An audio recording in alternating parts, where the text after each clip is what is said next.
अस्सलाम वालेकुम। सुबह सवेरे पाकिस्तान में खुशामदीद। मैं हूँ वैस मंगलवाला। खुदा का शुक्र है कि उसने हमें आज की सुबह देखना नसीब फरमाई। पानी के कतरे की बात करते हैं। पानी का एक कतरा, छोटा सा कतरा होता है। वो कतरा अगर समुंदर में गिरे तो समुंदर में मिल जाता है और फिर वो समुंदर बन जाता है। अगर पानी का कतरा किसी दरिया में गिरे तो वो दरिया में मिल जाता है और दरिया बन जाता है। अगर वो किसी नदी में गिरे तो वो नदी में मिलकर नदी बन जाता है। फिर उस कतरे का वजूद नहीं रहता, फिर उसे उस नदी या उस समुंदर या उस दरिया के नाम से पुकारा जाता है। यही पानी का कतरा अगर कीचड़ में गिरे तो फिर कीचड़ बन जाता है। यानी मतलब ये हुआ कि आप जिस सोहबत में रहेंगे वैसे ही बन जाएंगे।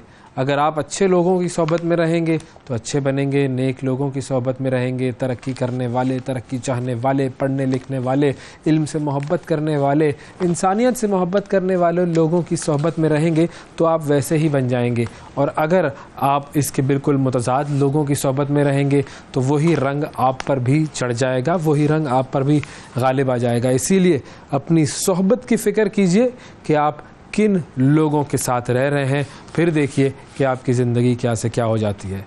ये थी आज की आगाज़ की बात। अब चलते हैं 60 सेकंड न्यूज़ की तरफ। गैर कानूनी गैर मुल्कों की वापसी का सिलसिला जारी, मजीद 7,000 से ज़ायद अफराद रवाना। मेयर कराची मुर्तज़ा वहाब सदर यूसी 13 के चेयरमैन मुंतखब। अब्दुल कुद्दूस बजुंजो की जगह नवाबजादा खालिद मगसी बाप के सदर बन गए। स्मोक की रोकथाम के लिए पंजाब हुकूमत का भारत को ख़त लिखने का फैसला। निहत्ते शहरियों पर इसराइल के एक रात में 2,500 हमले, मजीद 280 फ़लस्तीनी शहीद।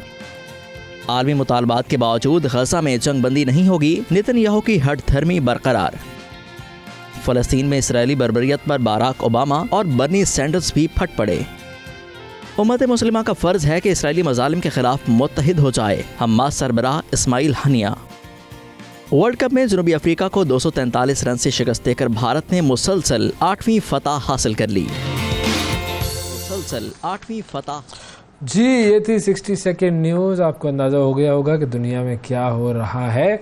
अब बात करते हैं मज़ीद न्यूज़ की और बढ़ते हैं जी ट्रेंडिंग स्टोरीज़ की तरफ। अच्छा जी, एक इंटरेस्टिंग फिनोमिना है। व्हाट्सएप हम सब इस्तेमाल करते हैं और व्हाट्सएप का जो ये फिनोमिना है इसने बता दिया है कि जो मशीनें और जो आर्टिफिशियल इंटेलिजेंस और ये सारी बातें होती हैं, ये सब बेकार बातें होती हैं।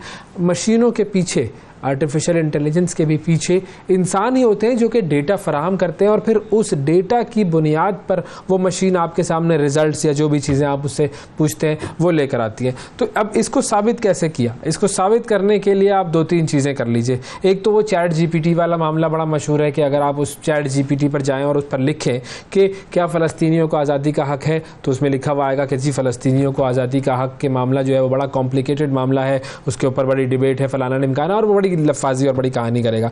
लेकिन आप अगर उससे पूछे क्या इसराइलियों को आज़ादी का हक़ हासिल है, तो वो आपको जवाब देगा जी बिल्कुल, दुनिया के किसी भी इंसान की तरह इसराइलियों को आज़ादी का हक़ हासिल है। तो ये एक डिफरेंस ऑफ ओपिनियन जो है या डिफरेंट जवाब सामने लेकर आता है चैट जीपीटी, और इसको आप चेक करके देख लीजिएगा। तो जब आप चैट जीपीटी को ये डेटा फराहम करने वाले जो लोग हैं उनके जहनों का जो एक बायस्ड ओपिनियन है, ये जो गलाजत है उनकी, उसको मैं आसान अल्फाज में कहूँ, वो सामने आती है क्योंकि उन्होंने वो पीछे से डेटा ही वही फीड किया हुआ है।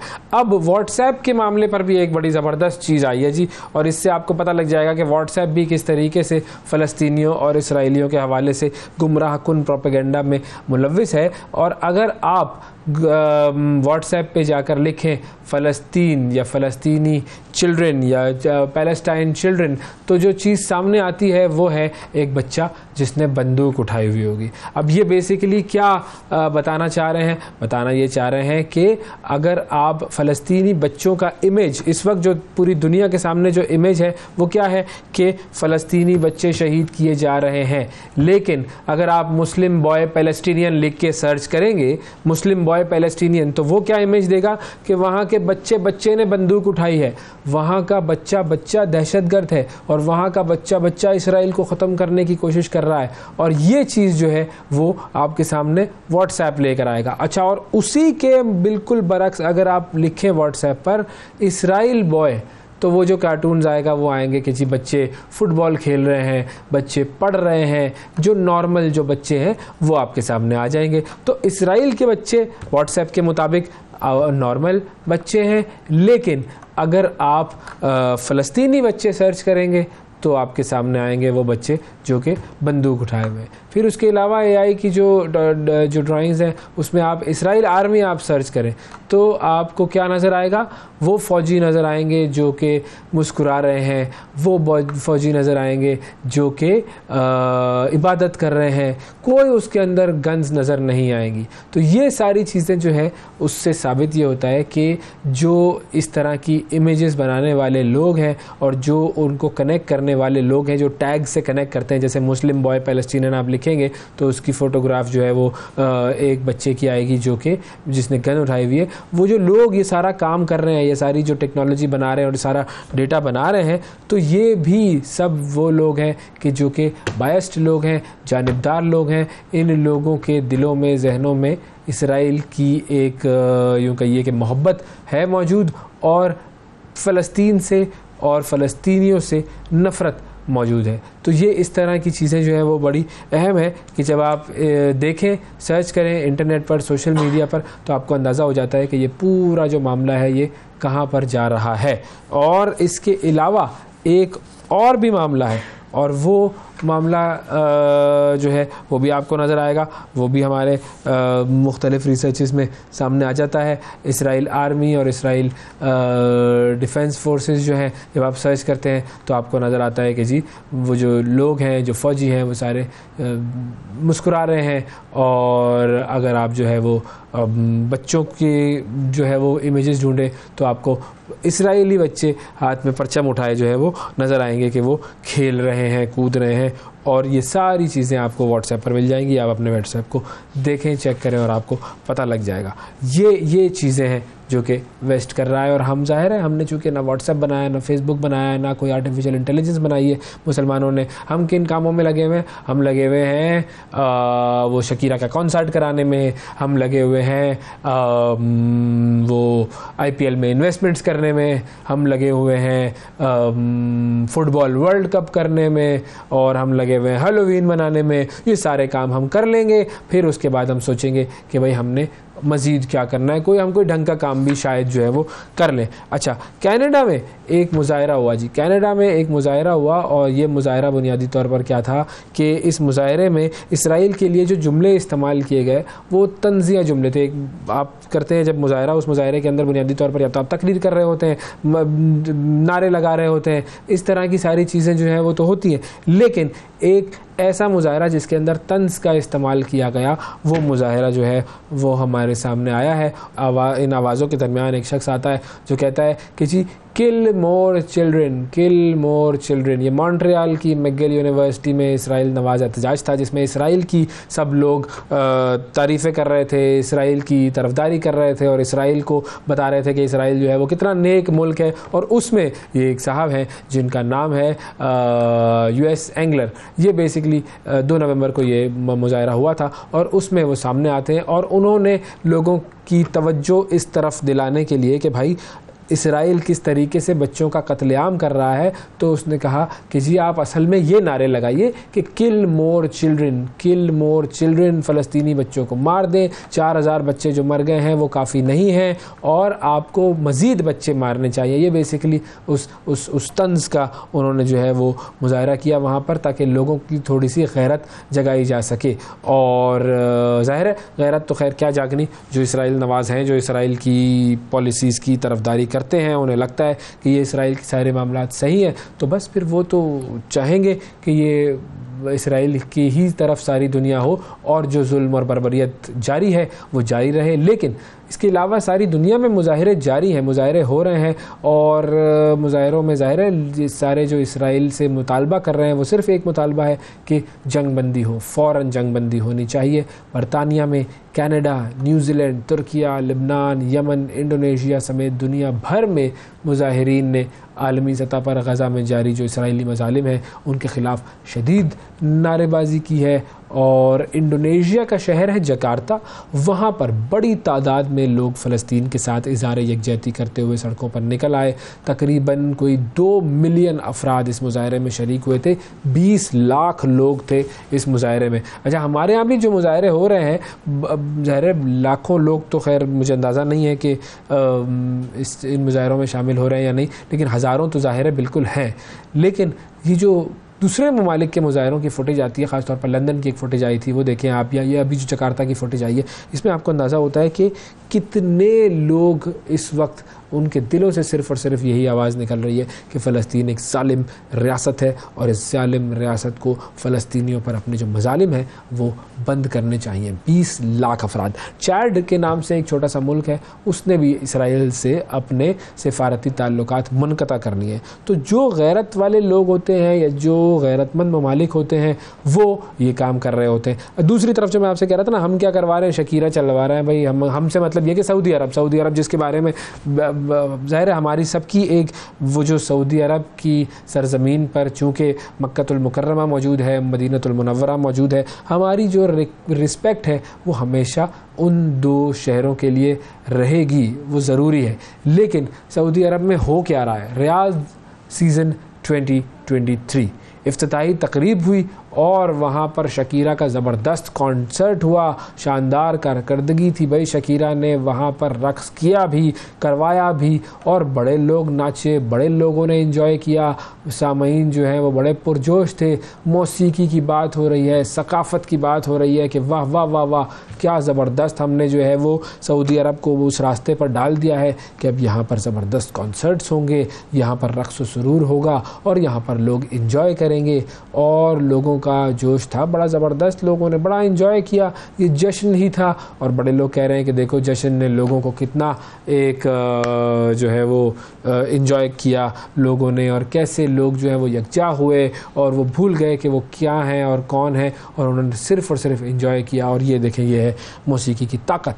अब इफ्तिताई तकरीब से कबल कुछ अफवाहें तो फैल रही थी कि रियाज में शायद शकीरा की परफॉर्मेंस ना हो, लेकिन बाद में फिर सऊदी इंतज़ामिया की जानिब से यकीन दहानी करवाई गई कि ये शो होगा, चाहे कुछ भी होता रहे, हम तो ये शो करवाएंगे। तो बस फिर उन्होंने शो करवाया, शकीरा ने नाचा और सारी दुनिया ने देखा। और मतलब बुनियादी चीज़ क्या थी कि सऊदी अरब में जश्न आम और फ़लस्तीन में कत्ले आम। ये सिर्फ़ और सिर्फ आप 2 चीज़ों को ज़रा वेटेज देख लें इसकी, कि मुस्लिम उम्मा जो है, जिसको हम उम्मत कहते हैं, वो कहाँ खड़ी हुई है और वो कर क्या रही है। सऊदी अरब, यमन वाले जो हैं वो हूसी बागी, जो जिनको कहते हैं जी यमन के हूसी जो हैं, उन्होंने मिज़ाइल मारा किसकी तरफ? इसराइल की तरफ। और किसने इंटरसेप्ट किया? सऊदी अरब ने। सऊदी अरब ने रोका कि अरे तुम क्यों भाई मिज़ाइल मार रहे हो इसराइलियों को? तो ये सऊदी अरब के माशाल्लाह काम है। अल्लाह ताला उस पर भी रहम फरमाए, हम पर भी रहम फरमाए। ये तो थी जी इसराइल की तरफ से, वो भी बयान आ गया है कि जी हम तो वो कर लेंगे, न्यूक्लियर वेपन मार देंगे और हम जो है वो तबाह कर देंगे। उस पर खैर उस बंदे को बरतरफ तो कर दिया है, लेकिन जो जहनियत है उसका अंदाज़ा हो जाता है आपको कि जितनी नफ़रत भरी हुई है इसराइलियों में फ़लस्तीनियों के हवाले से, वो आपके सामने आ जाती है। अच्छा, हमारे साथ कुछ पाकिस्तान के मामलों की तरफ बढ़ते हैं। ये फ़लस्तीन वाला मामला जो है इसको हम कुछ देर के लिए रोकते हैं। पाकिस्तान की सूरत हाल क्या है? पाकिस्तान का एक सूबा है, सबसे बड़ा सूबा बलूचिस्तान में कॉन्गो वायरस फैल रहा है जी। अक्सा मीर साहिबा हमारी नुमाइंदा वहाँ से मौजूद है और हम जानेंगे उनसे कि बलूचिस्तान में कॉन्गो वायरस की सूरत हाल क्या है। 8 डॉक्टर्स भी गालिबन जो है वो कॉन्गो का शिकार हुए हैं। अस्सलाम वालेकुम अक्सा। वालेकुम अस्सलाम, क्या हाल है आप लोगों के? वालेकुम अस्सलाम, क्या हाल है आप लोगों के? बिल्कुल ठीक जी। अक्सा बताइए कि इस वक्त कॉन्गो वायरस की क्या सूरत हाल है बलूचिस्तान में? जी बिल्कुल, जैसे कि सभी को पता है कि बलूचिस्तान में कॉन्गो वायरस बहुत ज़्यादा तेज़ी कॉन्गो वायरस से मुतासरा जो मरीज़ हैं उनकी तादाद 80 तक हो गई है, जिनमें से 11 मरीज़ों में कॉन्गो वायरस की तस्दीक भी हो गई है। 4 रोज़ कबल वायरस में मुब्तला डॉक्टर शकरुल्लाह कराची के हस्पताल में दम तोड़ गए। महकमा सेहत की जानिब से सिविल अस्पताल में हाई अलर्ट जारी कर दिया गया है, जबकि रवा साल कॉन्गो से जा बहाक होने वाले जो अफराद हैं उनकी तादाद 18 हो गई है। गुज़िश्ता रोज़ भी फातिमा जिन्ना अस्पताल में एक मरीज़ जो कांगो के वायरस में मुब्तला था वो दम तोड़ गया। इसके साथ ही जो निगरां वज़ीर आला हैं उन्होंने भी हंगामी सूरत पर जो है ना वो इक़दामात उठाते हुए तमाम तर महकमों को अलर्ट जारी कर दिया है। कांगो वायरस की सबसे ज़्यादा जो फैलाव हम देख रहे हैं वो चमन साइड या फिर अफगानिस्तान बॉर्डर से जो आए हुए लोग हैं उनमें ज़्यादातर जो है ना कांगो वायरस जो है ना वो देखने में आ रहा है। और फातिमा जिन्ना अस्पताल में आइसोलेशन वार्ड भी वहाँ पर कायम किया गया है, जबकि मरीज़ों के लिए बेड वगैरह भी वहाँ पर रखे गए हैं। यहाँ पर सहूलियात का फुकदान भी है क्योंकि महकमा सेहत वो हमेशा से ही ज़बूहाली का शिकार रहा है।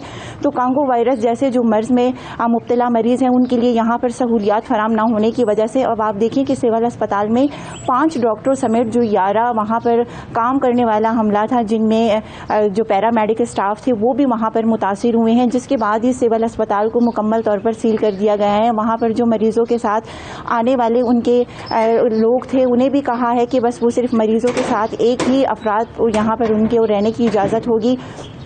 लोगों को वहाँ से निकाला जा रहा है और वायरस जो है ना वो बड़ी तेजी से अक्सर ये बताइएगा कि ये जो कांगो वायरस का मामला शुरू हुआ है ये पिछले महीने से शुरू हुआ, इसकी कोई वजह बताई जा रही है कि ये अचानक से इसमें क्यों इजाफा हो रहा है इन केसेस में? असल में यहाँ पर डॉक्टरों का भी यही कहना है कि जो लाइफ स्टॉक जो डिपार्टमेंट है ना वहाँ पर स्प्रे करना चाहिए और वहाँ पर इक़दामात उठाने चाहिए, क्योंकि ये वायरस एकदम से ना तेज़ी से फैल रहा है। और जैसे कि मैंने पहले भी जिक्र किया कि जो ज़्यादातर मरीज़ हैं वो चमन साइड और अफगानिस्तान बॉर्डर से जो यहाँ पर माइग्रेट करके आ रहे हैं उन लोगों में ज़्यादातर इस वायरस की तस्दीक हो रही है। बुखार हो रहा है, एकदम से आँखें सुरख हो रही हैं, जिसके बाद इन मरीज़ों को अस्पताल में तो लाया जा रहा है, लेकिन यहाँ पर भी जो अस्पताल है वहाँ की सूरत हाल काफ़ी जो है ना वो गंभीर सूरत हाल है, क्योंकि यहाँ पर ज़्यादातर मरीज़ों को वो सहूलियात प्रोवाइड नहीं की जा रही हैं। अब जैसे डॉक्टर हैं जो मसीहा हैं जो मरीज़ों का इलाज करते हैं उन्हें भी अपने इलाज के लिए यहाँ से कराची मुंतकिल किया, लेकिन उनकी हालत इंतहाई ज़्यादा तशवीशनाक थी और वहाँ पर उनका इंतकाल हो गया। अब भी यहाँ पर जो डॉक्टर्स हैं, काफ़ी डॉक्टर्स यहाँ पर मुतासिर हुए हैं, पैरामेडिक स्टाफ हैं, जो नर्सेज़ हैं जो यहाँ पर मरीज़ों की केयर कर रहे हैं वो भी इस वायरस से काफ़ी मुतासिर हुए हैं। हुकूमत ने हंगामी तौर पर ना यहाँ पर इक़दामात तो बहुत शुक्रिया अदा करेंगे। अब देखना अक्सा मीर हमारे साथ थे और हंगामी सूरत हाल है इस वक्त कांगो वायरस के हवाले से बलूचिस्तान में और कांगो वायरस के हवाले से सिंध में भी एडवाइजरी जारी कर दी गई है। तो अपना बहुत ख्याल रखिए। आप सब लोगों को देखना यह है कि किस तरीके से आप कांगो वायरस से बच सकते हैं, इस पर हम मज़ीद भी बात करेंगे। अच्छा जी, और अब हमने जाना है एक और बड़ी इंटरेस्टिंग खबर है हमारी जी, उसकी तरफ हम जाएंगे। और वो खबर आई है जी भारत से। और भारत में ताजमहल हम सब ने देखा है, अब सब जानते हैं ताजमहल को। वो ताजमहल किसने बनाया था? वो ताजमहल आज तक तो यानी कि अभी कोई तकरीबन 10-15 मिनट पहले तक अगर मैंने चेक किया था तो वो जो था ताजमहल वो बनाया था शाहजहां ने।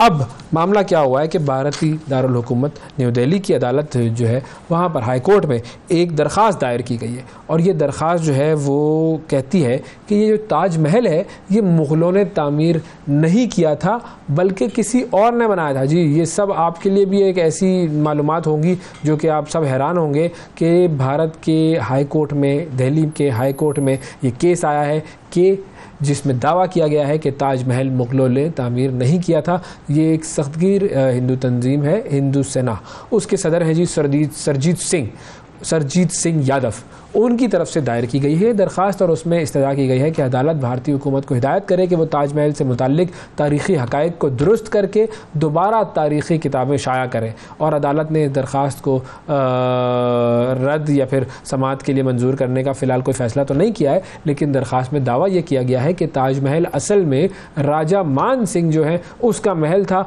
और बाद में मुग़ल शहनशाह शाहजहां ने महज मुरम्मत करवाई थी इसकी, और ये मुग़लों की तामीर नहीं है।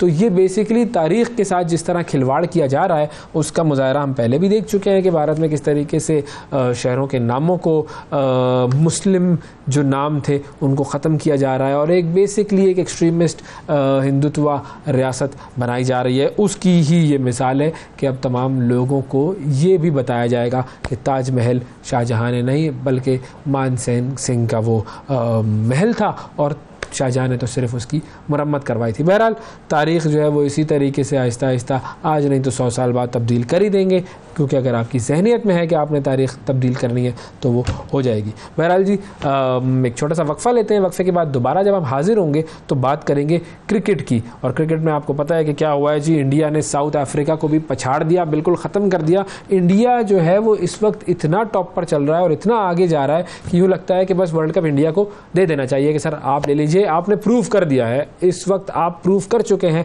8 में से 8 मैच जीत कर ये बात साबित कर चुके हैं कि इस वक्त की सबसे स्ट्रॉन्ग टीम उन ग्राउंड्स पर इंडिया ही है और कोई टीम उसके सामने टिक नहीं पा रही है। तो क्रिकेट की हम बात करेंगे, आपकी कुछ कॉल्स भी लेंगे और देखेंगे कि पाकिस्तान कहाँ खड़ा है। मिलते हैं एक छोटे से वक्फे के बाद। सुबह सवेरे पाकिस्तान, सुबह सवेरे पाकिस्तान, सुबह सवेरे पाकिस्तान। वेलकम बैक सुबह सवेरे पाकिस्तान में एक मरतबा फिर खुशामदीद। अब बात करते हैं क्रिकेट की, और क्रिकेट की दुनिया में वर्ल्ड कप पाकिस्तान जो है उसकी कमबैक तो हुआ है, लेकिन ये कमबैक बहुत देर से हुआ है। शायद देर आयत दुरुस्त आयत वाला मामला यहाँ पर नहीं होगा, लेकिन बहरहाल इस कमबैक पर सभी हैरान हैं, सभी परेशान हैं। एक तरफ इंडिया ने सबको हैरान परेशान किया हुआ है, दूसरी तरफ हैरान परेशान किया हुआ है पाकिस्तान ने। सेमीफाइनल में पाकिस्तान पहुँचने की उम्मीद मेरे हिसाब से तो नहीं है, लेकिन ज़ाहिर है बहुत सारे लोगों का अभी भी ये गुमान और ये उनका दिल चाहता है कि पाकिस्तान सेमीफाइनल में पहुंचे। अब देखेंगे कि होगा क्या। विराट कोहली बड़ी ज़बरदस्त उन्होंने जी कल इनिंग्स खेली, एक और साउथ अफ्रीकन को पछाड़ दिया और विराट कोहली ने 49th सेंचुरी स्कोर कर ली। बर्थडे बॉय विराट कोहली, कल उनकी सालगिरह भी थी 35वीं, और उन्होंने बड़ी ज़बरदस्त एक इनिंग खेल कर अपना और सचिन तेंदुलकर का जो नाम है वो बिल्कुल बराबर कर दिया है। और सचिन तेंदुलकर ने भी उनसे कहा है कि मुझे उम्मीद है कि आप जल्द ही मेरा रिकॉर्ड तोड़ के 50 सेंचुरियाँ वनडे में बना लेंगे। रायसलान साहब हमारे साथ मौजूद हैं, क्रिकेट एनालिस्ट हैं, उनसे बात करेंगे कि ये क्या हो रहा है वर्ल्ड कप में और क्यों रो रहे हैं। अस्सलाम वालेकुम। वालेकुम अस्सलाम। कैसे हैं, ठीक ठाक हैं आप? मैं ठीक ठाक हूं। मेरे ख्याल में दे दिया जाए वर्ल्ड कप, मेरा ख्याल है दे दिया जाए। मतलब एक टीम अगर 8 मैच इतनी कन्विंसिंगली जीती हुई आ रही है, और साउथ अफ्रीका का मैच एक शायद पहला टफ मैच था 14 अक्टूबर के बाद। हाँ। कि 14 अक्टूबर में ऑब्वियसली एक साइकोलॉजिकल बैटल था दोनों टीमों का, बट कल का मैच उम्मीद की जा रही because it was clash of the table toppers. South Africa her team को रोल करती हुई आ रही थी। India, it was like south Africa का मिडिल ऑर्डर वर्सेस इंडिया की डेप्थ बॉलिंग, और इंडिया ने डेप्थ बॉलिंग तक आने की क्या उसे कहेंगे कि तौफीक ही नहीं दी उनको। जल्दी जल्दी ख़त्म करो, जाके खाना खाना है। लेकिन ये हो क्या रहा है, क्यों हो रहा है, कैसे हो रहा है? कोई इसकी कोई लॉजिक समझ में आ रही है कि एक टीम जो कि इतनी अच्छी टीम चल रही है, साउथ अफ्रीका की मैं बात कर रहा हूँ, वो आकर या कोई और भी टीम हो, वो ये 100 रन के अंदर आउट हो रही है टीमें? देखें उनका बॉलिंग अटैक ऐसा कोई आला हो गया है। बॉलिंग अटैक तो इस वक्त जेन्युइनली उनका बहुत अच्छा है, बिकॉज उनके पास हर चीज़ के लिए एक हर फेज के लिए उनके पास इस वक्त दवाई मौजूद है। शामी से बचो तो यादव आ जाता है, यादव से बचो तो जैसा वनडे में कहते हैं ना कि middle overs are very important, तो मिडिल ओवर्स में उनके पास कुलदीप यादव है, उनके पास जडेजा है, देन उनके पास शामी है मिडिल ओवर्स में, और वो बुमराह आ जाता है। और वो मतलब वेट नहीं करते कि हम आखिरी ओवर में बुमराह को देंगे, जब उनको लग रहा है कि जरूरत है तो वो मिडिल ओवर्स में बुमराह को ले आते हैं। और साउथ अफ्रीका का ये है कि हमने देखा है कि जहां भी उनको चेज करना पड़ा है वो फंस गए। वो आइदर नीदरलैंड्स वाला मैच हो, पाकिस्तान वाले मैच में भी हमने उनको फंसा लिया था, और अभी ये वाला मैच भी। सो शायद ये एक हिंट है बाकी टीमों के लिए, सेमीफाइनल के लिए स्पेशली, अगर आप टॉस जीतते हैं उनको चेज करवा दें, शायद फंस जाएंगे। तो ये उनके लिए जो है वो जरा मुश्किल हो सकता है। अच्छा, अब चले इंडिया तो खैर ठीक है कि ज़बरदस्त तरीके से खेल ही रहा है। फजलुर रहमान साहब हमारे साथ लाहौर से, उनसे भी बात कर लेते हैं। कॉलर हमारे। अस्सलाम वालेकुम फजलुर रहमान साहब। वालेकुम अस्सलाम अवैस भाई। जी जनाब अली, कैसे हैं आप? क्या चाहते हैं अब आप क्रिकेट वर्ल्ड कप से?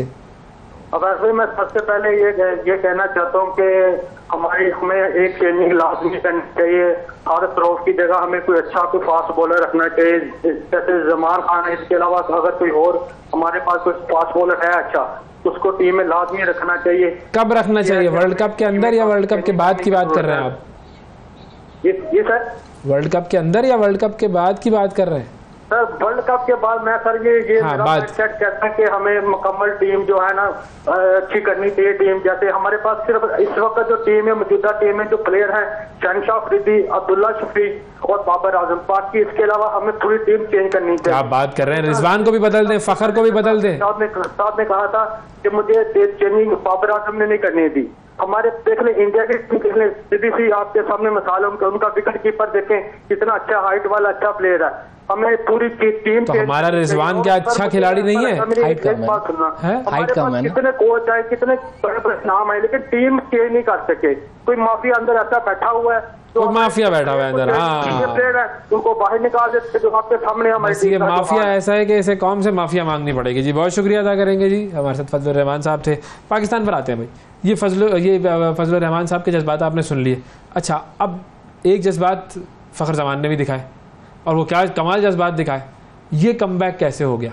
आई थिंक फ़खर के मुतालिक यही कहा जाता है, जब जब उस पर डाउट किया गया उसने बड़ा स्ट्रॉन्ग कमबैक किया। वो चाहे 193 वाली इनिंग्स हो साउथ अफ्रीका के अगेंस्ट, वो चाहे वर्ल्ड T20 में ऑस्ट्रेलिया के अगेंस्ट निचले नंबरों पे आके बैटिंग करना, और इन 2 मैचेस में उसने 18 छक्के लगा दिए, जो कि कंबाइंड किसी भी टूर्नामेंट में पूरी पाकिस्तान टीम को मिला के छक्कों की तादाद से ज़्यादा है।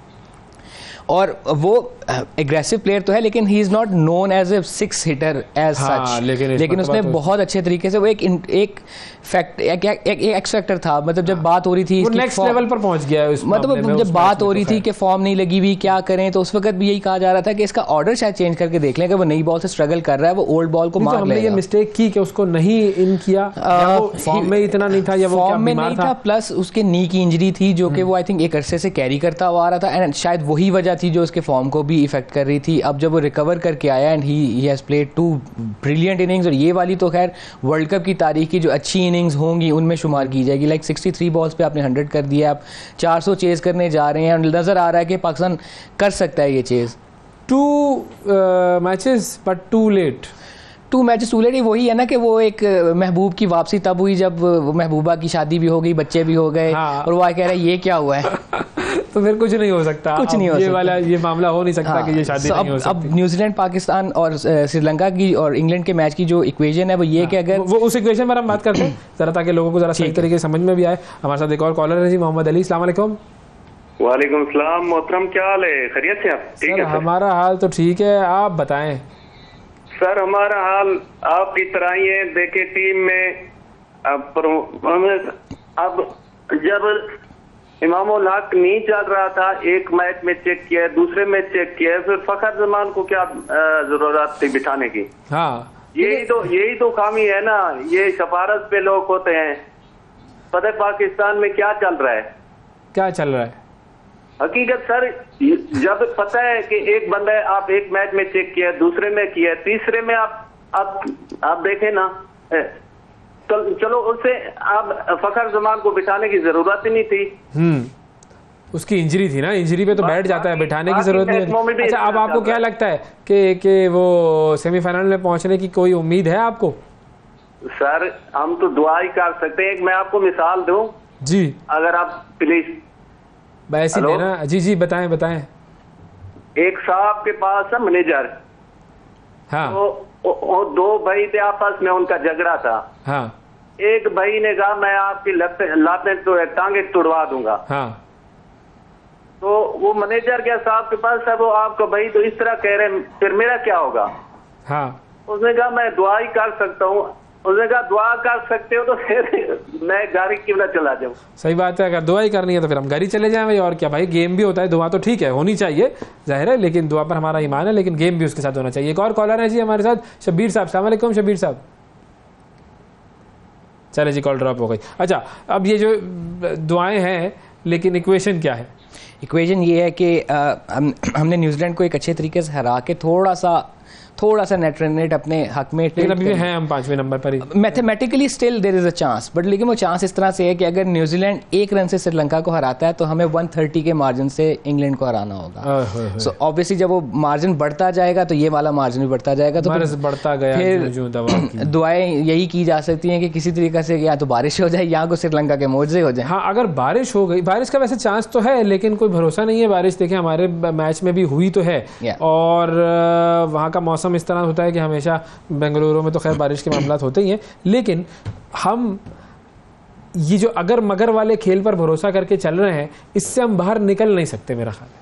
इससे ये आई थिंक हमारा सिग्नेचर बन गया है, और मुसीबत ये है कि हम इसमें प्राइड भी फील करते हैं कि जी हम बड़े अनप्रेडिक्टेबल की बात है, अनप्रेडिक्टेबल होना फखर की बात नहीं होती। You need to be consistent and clinical. जो टीमें कंसिस्टेंटली एंड क्लिनिकल खेलती भी आती हैं वो उन पे सबको एतबार भी होता है। लाइक ऑस्ट्रेलिया के केस में मतलब टूर्नामेंट से पहले कहता है ये तो फेवरेट है। न्यूजीलैंड जिस तरीके से खेलता, तो हमारे इस पे सबसे भी यही कह रहे थे कि जी पाकिस्तान सेमीफाइनल की टीम है, पाकिस्तान सेमीफाइनल की टीम है, हम कहते हुए आ रहे हैं, लेकिन हमारा वो जो है ना कि हम अनप्रेडिक्टेबल हैं, तो हम आपकी प्रेडिक्शन को गलत साबित करेंगे, हम नहीं खेलेंगे सेमीफाइनल। मतलब वो किसी ने लिखा था कि पाकिस्तान के अलावा सारी टीमें कोशिश कर रही हैं कि पाकिस्तान सेमीफाइनल में पहुंचे। हमारे केस में ये भी तो कहा जाता है ना कि हमारा मुकाबला अपने आप के साथ ही होता है, आपसे ही है। बिल्कुल हम जिस दिन दिल करता है अगली, मतलब आप एक्सपेक्ट नहीं कर रहे थे कि 400 के को इस तरीके से चेज करने चले जाएंगे। अच्छा, अगर बारिश ना होती तो क्या ख्याल है, चेज हम कर सकते थे? हाँ, जिस तरह चल रहे थे हम कर सकते थे, लेकिन वो 35 ओवर में चेज ना होता जो हमें न्यूजीलैंड से ऊपर ले जाता, वो ना होता, लेकिन 400 चेज, वो तो 400 तो किसी सूरत आप कर लेते, तो 35 ओवर में तो हो ही नहीं होता। हम लेट 40s में जाके हम कर लेते, जिस तरीके से चल रहा था। बाबर भी थोड़ा सा जो है वो अचानक से नजर आया कि हमने कुछ करना है। क्या वो अग्रेशन है जो कि उनको सामने लेकर आई इस मैच में एक आला बैट्समैन के तौर पर दोबारा से, और वो डर था जिसकी वजह से वो पहले परफॉर्म नहीं कर पा रहे थे? देखिए, कैप्टेंसी का प्रेशर होता है, and world cup is a different tournament as compare to bilateral series. Bilateral series में आपको पता होता है कि आपने इसी टीम के साथ बार बार खेलना है। वर्ल्ड कप के केस में आपने आपका कॉन्टेस्ट जो है वो एक डिफरेंट टीम के साथ है, और वहाँ पे आप थोड़ा सा फंस भी जाते हैं। एंड एक प्रेशर था, एक एक्सपेक्टेशन थी जिसकी वजह से बाबर के वर्ल्ड क्लास प्लेयर होने पे कोई वो दो राय नहीं, he is a world class player. लेकिन वो जिस तरीके से 50 करने के बाद सस्ते में आउट हो रहे थे ना, वो मैचों में तो एक ही जगह पर इट डजंट सूट हिम। मतलब जब इन्होंने 150 किया था तो मुझे याद है मुझे याद नहीं किसने, बट किसी ने ट्वीट किया था कि ये वाला ओडीआई बेस्ट इसके शायान शान है, लेकिन इससे पहले जो इनका ओडीआई बेस्ट था ना, वो इस तरह के पाए के बैट्समैन का के शायान शान ही, तो 150 लेवल का वो प्लेयर है वनडे में। सो वो एक प्रॉब्लम आ रही थी। एंड उस मैच में फखर एक्सेलरेट कर रहे थे, Babar was holding the trench on the other side. वो इसलिए भी कि अगर वहां बाबर आउट हो जाते तो फिर वो इक्वेशन गड़बड़ हो जाती, जिस इक्वेशन की बुनियाद पे हमने वो मैच सऊदी को उसने जो छक्का लगाया था, और हमें वो इस सऊदी वाला ही ओवर हमें बचा गया कि जिसमें 20 रन लगे थे, हम 21 रन से आगे थे। अच्छा, परवेज साहब हमारे साथ इस्लामाबाद से। अस्सलाम वालेकुम। जी वालेकुम सलाम। अवैध साहब कैसे हैं आप? ठीक हैं सर, बस जिस तरह कौम है वैसे ही हम हैं। आप बताइए। नहीं, मैंने तो पहले भी आपसे बात की थी, पिछले जब आप तबसरा कर रहे थे तो मैंने यही कहा था ना कि सर इनको हौसला दें। कैसे हौसला दें, मुझे बताएं, मतलब मैं क्या करूं? आपकी बात मुझे याद आ गई, आपकी कॉल आई थी, मुझे बताएं। देखिए, हम नहीं खेल पा रहे, अभी हमने अच्छा खेला, हम तारीफ कर रहे हैं फखर जमान की, बाबर की, अच्छी बात है। जब नहीं खेलेंगे तो फिर सलवाते सुनाएंगे। ये सब चीजें इनको सिलेक्शन से पहले क्यों नहीं बात की जाती? सब पे बात हो रही थी, बात तो फाइनल तो अब जो पहुंच गया वो पहुंच गया। ये सिलेक्शन से पहले करें, जितना मर्जी इनको दे करें, लेकिन जब ये ग्राउंड में उतर जाते हैं ना, तो मेरी अजान साहब से भी ये रिक्वेस्ट है, जब ये ग्राउंड में उतर जाते हैं फिर इनके हौसले बुलंद कैसे? अच्छा, अब चले आज के सिनेरियो को हम देखते हैं। आज का सिनेरियो है कि पाकिस्तान सेमीफाइनल में पहुंचेगा या नहीं पहुंचेगा, आपका क्या ख्याल है? मेरी बात साबित हुई है, पाकिस्तान इंशाअल्लाह ताला पहुंचेगा। कुदरत ने साथ दिए, बारिश दिखा। कुदरत मसला ये है, कुदरत मैच में परफॉर्मेंस वर्सेस कुदरत, वो इंडिया परफॉर्मेंस पर भरोसा करके आता है, हम कहते हैं कुदरत। एक चीज ये याद रख लें अवैध साहब, माशाल्लाह आप सब लोग पढ़े लिखे, ये जहन में 10 दफा दोहराएं, अल्लाह से होता है, अल्लाह के। ये तो बिल्कुल है, इस पे तो कोई दो राय नहीं है। हम कौन सा कोई यहाँ पर कोई कुफरिया बातें कर रहे हैं, मतलब जाहिर है अल्लाह ताला से होता है, लेकिन दुआ और दवा। मेरी भी एक क्वेश्चन कोई ले लें कि जितना भी इंडिया जोर लगा ले, टॉपर ये वर्ल्ड कप नहीं लेके जाएगा। अच्छा, ये हमारी ख्वाहिश तो हो सकती है, लेकिन वैसे परफॉर्मेंस के हिसाब से आपको क्या ख्याल है, डिजर्व करता है या नहीं करता? चले यूं कर ले, डिजर्व करता है, लेकिन डिजर्व करता है, खत्म हो गई बात। दुनिया कहती है डिजर्व करता है, तो वो ऑटोमेटिकली जीत गया। देखिए, गेम है, हमें इनसे ये नहीं है, अगर वो अच्छा खेला हमें इनकी तारीफ करनी है, हाँ ठीक है ना। लेकिन पाकिस्तान, ठीक है, पाकिस्तान को जरा से देखिए पुशअप चाहिए, पुशअप दें अवैध पुशअप। बस मेरे हिसाब से बड़ी देर हो चुकी है सर, हमें बहुत सारी चीज़ों को सही करना पड़ेगा। और ये बात तो है कि देखें, अल्लाह ताला पर और दुआओं पर, इस पर तो हमारा ईमान है ही, वो तो है, इट गोज़ विदाउट सेइंग, लेकिन परफॉर्मेंस भी तो करो ना। मैं ये कलम जो है ना, इस कलम से लिखूंगा तभी पेपर पे कुछ लिखा जाएगा। ऐसा नहीं हो सकता कि मैं कलम छोड़ दूं और दुआ करता रहूं या अल्लाह ये कलम उठ के खुद लिखना शुरू कर दे, ये नहीं हो सकता ना। तो ये मेरा मानना ये है कि it has to be both ways. Quran पाक में भी तो है ना कि आपको वही मिलता है जिसकी आप कोशिश करते हैं। कोशिश करें, बिल्कुल कोशिश करना। और इस दुआ से मुझे एक वाकया याद आ गया कि हमारे एक खिलाड़ी बड़े आराम से एक डॉली सा कैच करा के ना आउट होके वापस आ गए। तो नेशनल टीम की बात बता रहा हूँ। तो कोच ने पूछा ये क्या था, कहता वो भाईजान वो जब मैं बैटिंग कर रहा था ना, मेरी अम्मी दुआ कर रही होती तो मुझे यकीन था कि निकल जाएगा। तो कहता उसकी माँ नहीं है, उसकी भी तो है ना, दूसरे खिलाड़ी की भी तो उसकी माँ नहीं दुआ कर रही होगी। खुदा तो सबका है, खुदा तो सबका है, बिल्कुल दुआएं भी सभी कर रहे होते हैं। ऑब्वियसली उसने जब नवाजना है तो अफगानिस्तान से हम जब खेलेंगे या खेलते हैं तो फिर वो दोनों साइड पे दुआ चल रही होती है। बिल्कुल ऐसी है, और एक ही अल्लाह से चल रही होती है। बिल्कुल ऐसी है। आपको आप जो कोशिश करते हैं आपको वही मिलता है। अल्लाह ताला खुद भी तो कहता है कि मुझे कोशिश करो मैं तुम्हें मिल जाऊंगा। तो आप जो मेहनत करते हो तो आपको उसका सिला मिलता है। हम बिल्कुल कुदरत, अल्लाह ताला का निज़ाम, तकदीर, ये सब फैक्टर अपनी जगह हैं और हमें भी कहा भी जाता है कि तकदीर को बात नहीं करनी चाहिए, बट ये सब फैक्टर्स अपनी जगह हैं। लेकिन दुनिया में हर चीज़ की तरह क्रिकेट भी इज़ नॉट, हम कहते हैं क्रिकेट बाय चांस है, बाय चांस सिर्फ एक ही स्पोर्ट्स है, वो है लूडो। आपको नहीं पता क्या आएगा। बाकी हर खेल दुनिया की तरह क्रिकेट भी, बल्कि जिंदगी के हर मामला it's a cause and effect. बिल्कुल, your cause is good, your effect is going to be very good. अच्छा खेलोगे, अच्छा रिजल्ट मिलेगा। अब फाइनली अगर हम यूं लेकर चलें कि जी कौन सी टीम जो है वो आपको नजर आती हुई सेमीफाइनल में जाती हुई नजर आ रही है? देखें, दिल तो चलो पाकिस्तान दिल चाहेगा कि पाकिस्तान जाए, बट उसका नुकसान ये होगा ना कि जो हमारी गलतियां वो फिर अंडर द रग वाला सीन हो जाएगा। बिल्कुल। साउथ अफ्रीका क्वालिफाई कर गया, इंडिया क्वालिफाई कर गया, इन दोनों टीमों को करना चाहिए था। मैं तो अगर पाकिस्तान के अलावा किसी और टीम को वर्ल्ड कप जीते हुए देखना चाहूंगा तो वो साउथ अफ्रीका है, बिकॉज मुझे एक नया विनर, एक नई स्टोरी पसंद है। सो आइदर न्यूजीलैंड और साउथ अफ्रीका। ऑस्ट्रेलिया मैं नहीं चाहता था, लेकिन वो हमारी मेहरबानी से वो बड़े अच्छे टाइम पे पीक कर गए और अब वो आ गए हैं। फोर्थ टीम अगर आप मेरे से जेन्युइनली पूछें तो न्यूजीलैंड जिस तरीके से खेलता हुआ आया है वो डिजर्व करते हैं, लेकिन उन्होंने भी 2-3 मैचेस बहुत सस्ते में हारे हैं। बिल्कुल, जो कि नुकसान, 4 जीते 4 हारे, ऐसा उनका तो रिकॉर्ड, मतलब अच्छा खासा आ रहे थे और फिर अचानक से उनकी भी गाड़ी, वो उनका भी वही है ना कि वो 5वें गेयर में बैटिंग करनी है, आगे देखी जाएगी मोड आता है। सो और उनको जो साउथ अफ्रीका वाला मैच है वो अच्छा खासा कोई चांस है। अफगानिस्तान का चांस है, उनका चांस बिल्कुल है। हम बिल्कुल उनको रूल आउट नहीं कर सकते। जिस किस्म के उनके मैचेस हैं कुछ भी हो सकता है, और वो इन विकेटों पर बहुत अच्छी क्रिकेट खेलते हुए आ रहे हैं। ऐसा नहीं कि वो अपसेट करते हुए आ रहे हैं, परफॉर्म किया और वो यहाँ तक उनकी पूरी स्टोरी है। और एक्सपेक्ट भी किया जा रहा था कि वो बड़ी जल्दी एज ए क्रिकेट नेशन डेवलप कर जाएंगे ऑन अ वर्ल्ड स्केल, और उन्होंने किया है। एक टाइम तो उनको लगा, लेकिन आप उनको कंपेयर करें ना विद टीम्स लाइक बांग्लादेश, उनको काफ़ी टाइम लगा इस स्टेज पे आने के लिए। अफगानिस्तान अपना 3रा वर्ल्ड कप प्रॉब्ली खेल रहे हैं और उनका इस वक्त कंटेंशन में होना कि वो सेमीफाइनल खेल सकते हैं, बहुत बड़ी बात है जी। बिल्कुल, बहुत शुक्रिया अदा करेंगे जान, आपका वक्त दिया आपने। नाजरीन, वक्फा लेते हैं, वक्फे के बाद दोबारा हाजिर होंगे, हमारे साथ रहिएगा। सुबह सवेरे पाकिस्तान, सुबह सवेरे पाकिस्तान, सुबह सवेरे पाकिस्तान।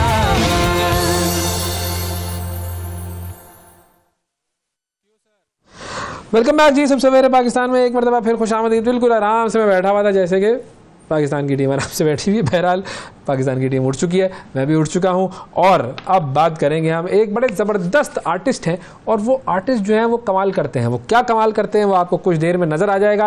अस्सलाम वालेकुम शहजाद साहब। वालेकुम अस्सलाम। शहजाद साहब, आपका जो आर्ट है मैं उसके बारे में लोगों को बताना नहीं चाहता हूं कि वो क्या है, लेकिन मैं ये चाहूँगा कि जैसे ही मैं आपसे सवाल करूं आप हर जवाब अलग अलग तरीके से दें, अलग अलग अंदाज में दें जो आपका अंदाज है। क्या ख्याल है, ऐसा कर लें हम, ठीक रहेगा? जी बहुत अच्छा है।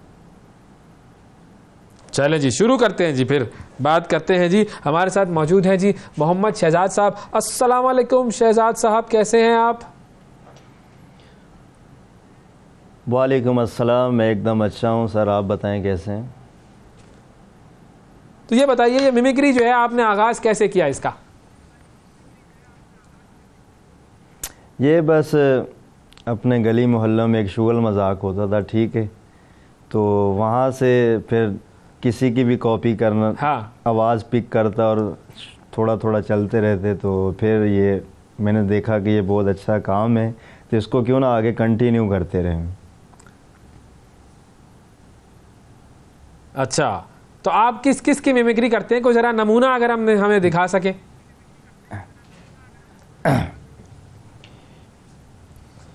अरे भाई, हमारा नाम शंकर है, क्योंकि प्यार से लोग मुझे चाचा दारा कहते हैं।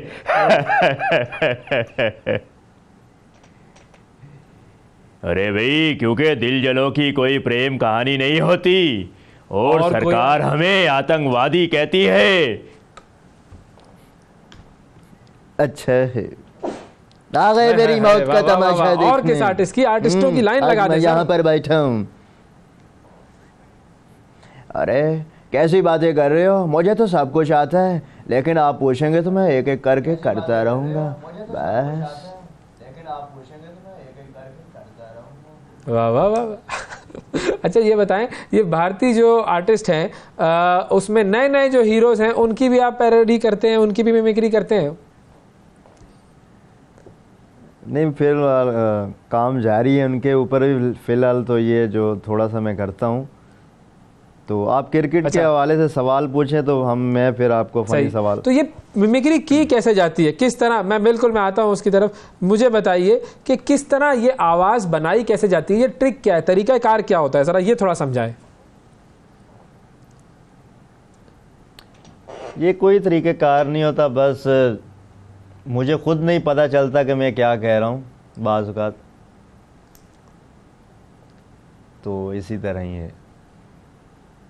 मतलब इसकी आवाज़ बनाने की कोई ख़ास प्रैक्टिस नहीं करनी पड़ती? नहीं, मैंने तो कोई प्रैक्टिस नहीं की, बस ये अल्लाह की तरफ से ये मैं कुछ आवाज़ें सुनता हूँ वो और उस पर थोड़ा सा वर्क करता हूँ तो वो ऑटोमेटिकली मैं कर लेता हूँ। ज़बरदस्त। और पाकिस्तान में किस किस की पैरोडी करते हैं आप? पाकिस्तानियों की तो अभी तक मैंने ट्राई नहीं की। तो एक वो हमारे शो होते तारक अजीज़, उनका थोड़ा बहुत करता हूँ। हाँ, चलें फिर एक काम करते हैं ना भाई, तारिक अजीज़ साहब, मरहूम तारिक अजीज़ साहब, वो क्रिकेट की कमेंट्री कर रहे हैं, पाकिस्तान और न्यूजीलैंड का मैच चल रहा है और फ़खर जमान छक्के लगा रहे हैं। हो जाए भाई कमेंट्री। देखती आंखें और सुनते कानों को तारक अजीज का सलाम पहुँचे। शुरू करता हूँ रब्बे जलील के बाबरकत नाम से, जो दिलों के भेद बखूब जानता है। न्यूजीलैंड और पाकिस्तान बहुत ही अच्छा मैच जारी है और फ़खर जमान ने हमारे दिल जीत लिए हैं, तो फ़खर जमान को मेरी तरफ से वॉशिंग मशीन मुबारक हो। हाँ। और अब यही कमेंट्री करने के लिए आ गए हैं नाना पाटेकर।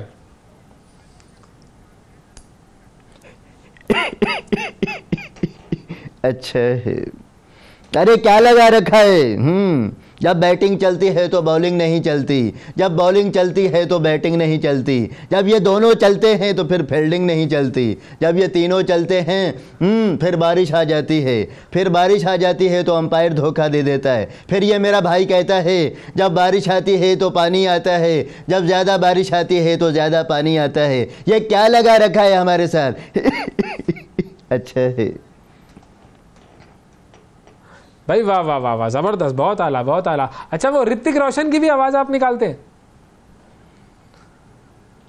हाँ, हाइला, हम पाकिस्तान को सपोर्ट करते हैं, लेकिन मेरी दादी माँ कहा करती थी इन लोगों ने कुछ भी नहीं करना, तुम इनके पीछे बिल्कुल मत लगना, ये किसी भी मोड़ पे धोखा दे सकते हैं, और इनको जादू भी छोड़ के चला गया। हाइला।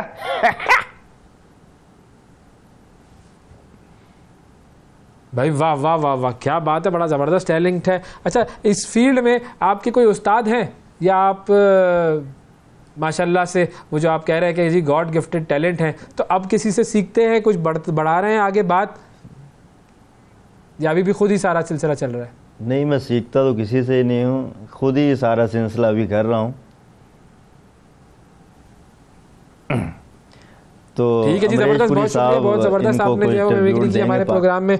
और अगर आप हमारे स्टूडियो में मौजूद होते तो और मज़ा आता आपसे जो है वो लाइव बात करने का, लेकिन चूंकि हमारी थोड़ी सी डिस्टेंट कम्युनिकेशन है तो उसके अंदर ज़रा इश्यूज़ रहते हैं। बहुत शुक्रिया अदा करेंगे, मोहम्मद शहजाद साहब हमारे साथ मौजूद थे और बड़ी ज़बरदस्त इन्होंने नाना पाटेकर के स्टाइल में कमेंट्री की, क्या कमाल आ गया जी, ज़बरदस्त। बहुत शुक्रिया जी मोहम्मद शहजाद। नाज़रीन, वक्फा लेते हैं, वक्फे के बाद दोबारा हाजिर होंगे, हमारे साथ रहिएगा। सुबह सवेरे पाकिस्तान, सुबह सवेरे पाकिस्तान। वेलकम बैक सुबह सवेरे पाकिस्तान में। अब आपकी मुलाकात करवाते हैं पाकिस्तान की शो बिज़नेस इंडस्ट्री की एक बड़ी ख़ास शख्सियत से, बड़ी मायानाज शख्सियत से। और ये एक ऐसी शख्सियत है कि जिन्हें हम अपने बचपन से देख रहे हैं और बड़ी हमा जहद शख्सियत हैं, क्योंकि मौसीकार भी हैं, म्यूज़िक कंपोज़र हैं, सिंगर हैं, एक्टर हैं, थिएटर में भी इन्होंने काम किया, टेलीविज़न पर भी इन्होंने काम किया, प्रोड्यूसर भी हैं, बहुत सारे काम करते हैं और जो काम करते हैं बड़े ज़बरदस्त तरीके से, बड़े अच्छे तरीके से करते हैं। आज इनकी ज़िंदगी के हवाले से, पाकिस्तान में कुछ आर्ट पर, लिटरेचर पर, कुछ कल्चर पर बात करेंगे इनसे। हमारे साथ मौजूद हैं जनाब खालिद अनम साहब। अस्सलाम वालेकुम खालिद अनम साहब। अस्सलाम वालेकुम जी, थैंक यू 92 आपने मुझे इस काबिल समझा कि मैं आपके चैनल पे आऊँ, बहुत बहुत शुक्रिया सर। बहुत शुक्रिया, आपने प्रोग्राम के लिए वक्त निकाला। अच्छा, अब मैं जो अभी इंट्रोडक्शन दे रहा था, television, theatre actor, TV actor, music composer, singer, इतने सारे काम आपने किए और कमाल किए। मतलब इतनी वैरायटी कैसे आ सकती है किसी भी शख्सियत में? हमसे तो एक काम सही तरीके से नहीं होता सर। नहीं, ये तो आप की बहुत मेहरबानी है कि आप ये कह रहे हैं कि मैं हर काम ठीक से करता हूँ। बस वो हर चीज़ को लेके चल रहे हैं साथ, और बहुत सारे ऐसे लोग हैं जो काम करते हैं। अल्लाह जिसको सलाहियत दे देता है, ये तो अल्लाह की देन है। हम तो मोहरे होते हैं, चलाने वाला जहाँ चला लेता है, हम चलते हैं, लोगों को अच्छा लग जाता है, वो कहते हैं भाई दोबारा कर लें, अच्छा होता है। तो बस ये उसकी ब्लेसिंग है, हम ये कहते हैं परवरदिगार का एहसान है ये। तो आपको प्राइड ऑफ परफॉर्मेंस भी हुकूमत पाकिस्तान ने दिया, एजाज़ आपको यह हासिल है। तो अगर मैं आपसे ये पूछूं कि आपके कैरियर के उरूज का लम्हा था वो, या अभी उरूज का लम्हा आना है? अगर वो मेरे उरूज का लम्हा था तो इसका मतलब है मेरी ज़िंदगी फिर ज़वाल की तरफ शुरू हो जाएगी। नहीं, अभी उरूज आना बाकी है, अभी मज़ीद हनूज उरूज पे जाना है, सितारों से आगे जहां और भी हैं, अभी इश्क के इम्तिहान और भी हैं, अभी बड़ा कुछ करना बाकी है और अल्लाह चाहेगा तो इंशाल्लाह ज़रूर करेंगे। इंशाल्लाह सर, हम आपको बड़े ज़बरदस्त काम करते हुए मज़ीद तरक्की करता हुआ देखना चाहते हैं, तमाम फैंस आपके देखना चाहते हैं। अच्छा, अभी लिटरेचर फेस्टिवल हुआ इस्लामाबाद में, इस्लामाबाद लिटरेचर फेस्टिवल, बड़ी ज़ाहिर है वहाँ पर आवाम थी, बड़ी खलकत थी, बड़ी बातचीत हुई, वहाँ पर लिटरेचर एक्टिविटीज़ थी। लेकिन दुनिया भर में ये बात तस्लीम की जा रही है कि किताबें पढ़ना बुनियादी तौर पर अब ज़वाल का शिकार है और नौजवान नस्ल या तो सोशल मीडिया पर होती है या फिर वो टेक्स्ट की जगह उन्होंने वीडियो फॉर्मेट पर वो आ गए। तो आपके ख्याल में लिटरेचर को माशरे में फैलाने की कोशिश का कितना नतीजा निकल रहा है? नहीं, आपकी बात एक हद तक दुरुस्त है, हमारे मुल्क के लिहाज से तो बहुत ही दुरुस्त है कि किताबों से जो रिश्ता हमारा सदियों से चला आ रहा है वो आहिस्ता आहिस्ता ख़त्म हो रहा है। हमारे मुल्क में तो बहुत जल्दी ख़त्म हो रहा है। उसकी अव्वलीन वजह मैं वालिदैन को देता हूँ, उसका इल्ज़ाम अगर बच्चे किताबों से दूर हैं, क्योंकि जो देखिए बच्चा जो है वो बाय एग्जाम्पल सीखता है। हाँ, वो जो देखता है वो करता है। अगर उसके सामने घर वाले किताब उठा के पढ़ें, अखबार उठा के पढ़ें, बड़े जो हैं, तो वो बचपन में उसको आदत हो जाती है कि किताब उठा के पढूं। हमने असल में चूँकि किताब का मकसद शायद माँ बाप ने सिर्फ स्कूल और की किताबें ले लिया है, और स्कूल का एक हवा, एक तलवार सर पे होती है। जो तालीम है उसको बच्चा एंजॉय नहीं करता। जब उसको एंजॉय नहीं करता तो किताबों से वो चिढ़ जाता है, किताबों से चिढ़ता है तो फिर वो जाता है जनाब सोशल मीडिया की तरफ, उसकी रंगीनियों में खो जाता है। तो वो इशू तो है और वो रहेगा। उसी को काउंटर करने के लिए, उसी मसले को हल करने के लिए ये ज़रूरी है कि इस तरह के लिटरेचर फेस्टिवल्स का इनेकाद किया जाए, जो OUP ने इस्लामाबाद लिटरेचर फेस्टिवल किया है। ऐसे फेस्टिवल्स जब होंगे तो आहिस्ता आहिस्ता बड़ों को अपनी गलती का एहसास होगा कि हाँ यार हमने बड़ी गलती की, गलती की, बिल्कुल बिल्कुल, और वो बड़ों को देखा देखी बच्चे भी पढ़ेंगे। सो ये तो बहुत ज़रूरी है कि ऐसे फेस्टिवल हों और किताबों से राब्ता रखा जाए, सिलसिला कायम रहे। अखबार पढ़ना छोड़ दिया लोगों ने, चाहे जाए क्या, किताबें तो दूर की बात है, घरों में अखबार तक नहीं आते, अखबार बंद हो रहे हैं, आपको पता है। टेलीविज़न है, अच्छी बात है, लेकिन अखबार लिखा हुआ हर्फ बहुत ज़रूरी है। इकरा, जो बिल्कुल कौम इकरा से शुरू होती है, वो कैसे पढ़ना छोड़ सकते? सही है। अच्छा, लेकिन अगर हम पाकिस्तान में लिखने वालों की बात करें, माजी में बड़ा शानदार लिटरेचर लिखा गया है, अब शायद उस सतह का लिटरेचर लिखा नहीं जा रहा, कुछ सतहियत ज़्यादा आ गई है और बड़ी शख्सियात से माशरा हमारा महरूम होता जा रहा है। तो आपके ख्याल में क्या आज से 40-50 साल पहले का लिटरेचर और आज का लिटरेचर डिफरेंस क्या है, और हमारा माशरा कहीं कहते तो रिजाल का शिकार तो नहीं हो गया? एक तो अव्वलीन चीज़ ये है कि वो पढ़ने वाले नहीं रहे। जाहिर सी बात है, जिस चीज़ की खपत नहीं रहेगी वो सौदा मिलना बंद हो जाएगा ना बाजार में। अगर एक जगह पे लोग सिर्फ पकोड़ा खाते हैं, पकोड़े जानते हैं ना, वो खाते हैं, और वो एक शख्स वहाँ पे सुशी की दुकान खोल लेगा, तो वो नहीं चलेगी दुकान सुशी की, कि वहाँ सारे पकोड़े खाने वाले हैं। और वो सुशी खाने वाले कहेंगे कि यार ये तो जो बेचता है सूची, कि वो कहेगा यार यहाँ वो लोगों का ज़र्फ ही नहीं है।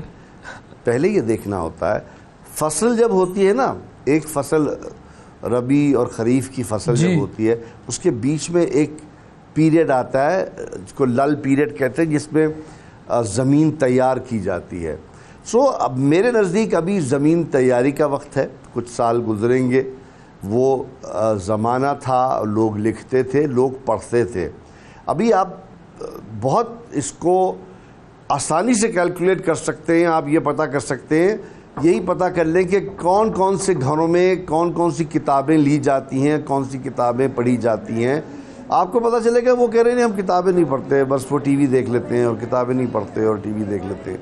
तो उसलिए वो प्रॉब्लम जो है वो बढ़ रही है। लिखा जा रहा है, और जब आज के लिखने वाले उतने मैच्योर हो जाएंगे जितने पहले के लिखने वाले थे, तो वो बात वहीं तक पहुंच जाएगी। हाँ, अच्छा, एक और चीज़ जिसकी बड़ी शिद्दत से कमी महसूस की जाती है वो है बच्चों के प्रोग्राम। वो प्रोग्राम कहाँ गए जो बच्चों के टेलीविज़न पर प्रोग्राम आते थे? ये बहुत बड़ा सवाल है, ये चुपता हुआ सवाल है, ये ऐसा जिहाद है जो मैं अपनी जवानी से कर रहा हूँ कि हम उस कौम में थे कि जहाँ के अदीब बड़े बड़े उदबा ने बच्चों के लिए लिखा, मौलवी इस्माइल मीरठी से लेके सूफ़ी तबस्सुम साहब से लेके फैज़ अहमद फैज़, अल्लामा इकबाल को देख लें। लेकिन अब रोना ऐसी बात का है कि चैनल्स तो सब आ गए, ख़बरें सब चला रहे हैं, ड्रामे सब चला रहे हैं, ब्रेकिंग न्यूज़ सब कर रहे हैं, लेकिन बच्चों का एक भी प्रोग्राम किसी चैनल पे नहीं आता।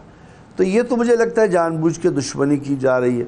आप क्या इस कौम में बच्चे पैदा होना तो नहीं बंद हो गए ना? या तो अगर आप कहें कि यार यहाँ तो अब बच्चे नहीं पैदा हो रहे, तो मैं तो बहुत भंगड़े डालूंगा, खुशी की बात होगी, क्योंकि ऑलरेडी पॉपुलेशन प्रॉब्लम बहुत है। बच्चे तो उससे 10 गुना तादाद में पैदा हो रहे हैं, और वो बच्चे जो पैदा हो रहे हैं उनको अलिफ बे भी सीखनी है, उनको ABCD भी सीखनी है, उनको 1 2 3 भी सीखनी है। ये पहले काम सारा घरों में हो जाया करता था, टेलीविज़न के प्रोग्रामों के ज़रिए, रेडियो के प्रोग्रामों के ज़रिए। अब वो माँ बाप प्री स्कूल एक चीज़ आ गई है, अब ये सब पैसा कमाने का काम हो गया। एक बच्चे को प्री स्कूल डाला जाता है, प्री स्कूल से फिर वो मॉन्टेसरी में जाता है, मॉन्टेसरी से वो प्री नर्सरी में जाता है, प्री नर्सरी से फिर वो नर्सरी में आता है। तो माँ बाप समझते हैं भाई पैसा है, निकाले जाओ, लगाए जाओ, स्कूल वाला बेवकूफ़ बनाया जा रहा है, आपको कमाया जा रहा है, बने जा रहे हैं। तो वालिदैन को अक्ल करनी चाहिए। किताबें मौजूद हैं, सबक याद कराए जा सकते हैं। मैं बार बार कह रहा हूँ, बड़ों ने अपनी जिम्मेदारी से हाथ उठा लिया है। आप कहीं चले जाएं, और शिद्दत से मैं ये एहसास करता हूँ और उसका गिला कर रहा हूँ उन नौजवान वालिदैन से जो छोटे बच्चों के हाथ में, चंद महीने के बच्चों के हाथ में अपना मोबाइल फ़ोन थमा देते हैं, और वो उस पर पता नहीं क्या देख रहा होता है, कार्टून, और उसके मुंह में जो उसकी नौकरानी है खाने के चम्मच खिलाए चली जाती है। तो ना तो उस खाने में बरकत होगी, ना उस बच्चे के अंदर अक्ल पनपेगी। फ़ोन तो एक ताबकारी रेज़ फेंक रहा है, उसके जहन को नुकसान पहुंचा रहा है। और वालिदैन चूँकि अपनी दुनिया में मगन हैं, उन्होंने अपनी गप्पे लगानी है, उन्होंने अपने दोस्तों के साथ जाना है, उन्होंने अपनी किटी पार्टी अटेंड करनी है, वो बच्चों को ध्यान नहीं दे रहे। कितने वालिदैन हैं जो बच्चों की स्कूल की किताबें उठा के पढ़ते हैं और देखते हैं कि क्या क्या पढ़ाया जा रहा है स्कूल में, नहीं पढ़ते।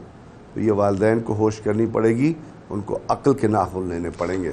अच्छा, एक और प्रॉब्लम है, बहुत सारे लोग ये कहते हैं, मुझे बताइएगा आप इससे इत्तेफाक करते हैं या नहीं, मतलब आपकी नस्ल हो या आपके असातिज़ा हो, उनमें बड़ा एक इज्ज था, इनकिसारी थी, काम पर फोकस था, सादा मिजाज। अब आज अगर आप देखें यंगस्टर्स को, वो थोड़ी सी गुरूर टाइप का, हर बात पर नाराज़ होने वाली नज़र आती है। फ़र्क है दोनों जनरेशन्स में? तरबियत, घरों के माहौल ऐसे नहीं थे, वालिदैन का रोब होता था, वो खाल मिसाल के तौर पे नहीं, वो हकीकतन में देखते थे शेर की निगाह से और खिलाते थे सोने का निवाला। मजाल नहीं थी हमारी किसी की कि बड़ों के सामने आवाज़ ऊंची कर लें। उस्ताद हमें मार सकता था, हम मार खाते थे। वालिदैन ये कहते थे भैया हड्डियां हमें दे देना, चमड़ी गोश्त आपका है, मारें आप, सीधा करें। अभी तो कोई ऊंची आवाज़ में बात करे तो कोई एक सायरन बजाती हुई गाड़ी आ जाती है, कोई किसी की शिकायत करे। वालिदैन ने बिगाड़ा है, किसी का कसूर नहीं होता। बच्चे कोरा कागज़ होते हैं, स्पंज होते हैं, उनमें जो डालेंगे वो जज्ब कर लेते हैं। आपने हर चीज़ का एक इशू बना लिया है, कोई इशू नहीं। बदतमीज़ को मारनी पड़ेगी तो और क्या होगा भाई? रसूलुल्लाह की हदीस है, कान खोल के सुनिए, कि बाप की मार जो है बच्चे पे वो असर दिखाती है जो खाद पौधे पे दिखाता है, ठीक है ना। ज़्यादा डालोगे तो जल जाएगा, कम डालोगे तो नशोनुमा नहीं होगी।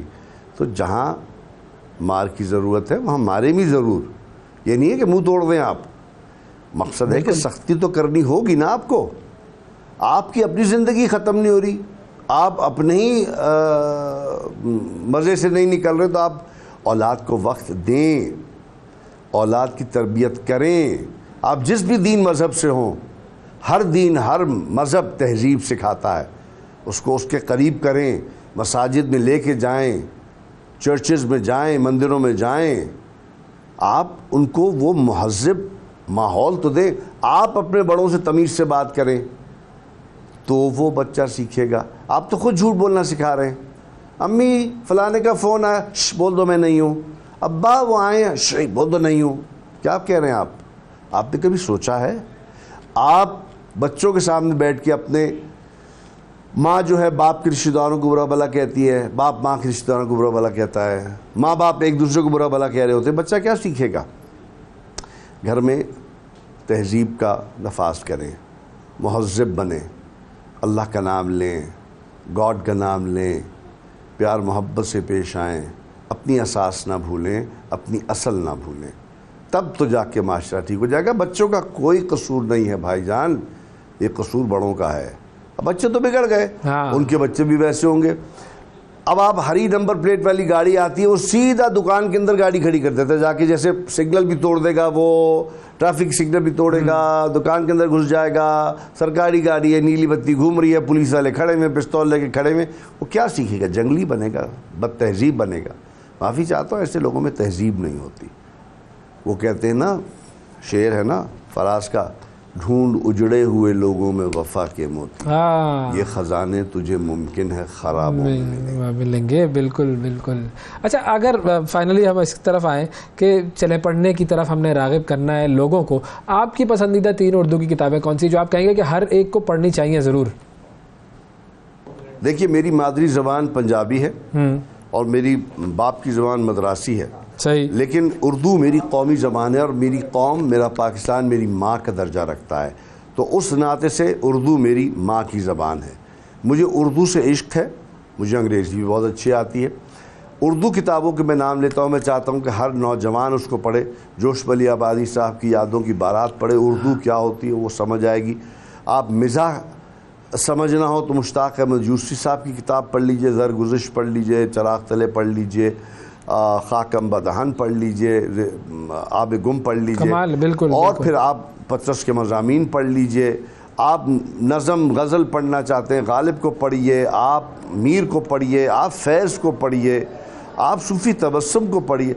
बेतहा आपके पास तो पढ़ने को इतना कुछ है, लेकिन आप पढ़ते नहीं हैं। मसला सारा है, आप चोर हैं पढ़ाई के, किताब से आप कतरा के भाग जाते हैं। आप हमारे अपनी फील्ड में वो कमतर समझते हैं खुद उस शख्स को जो उर्दू में बात करता है।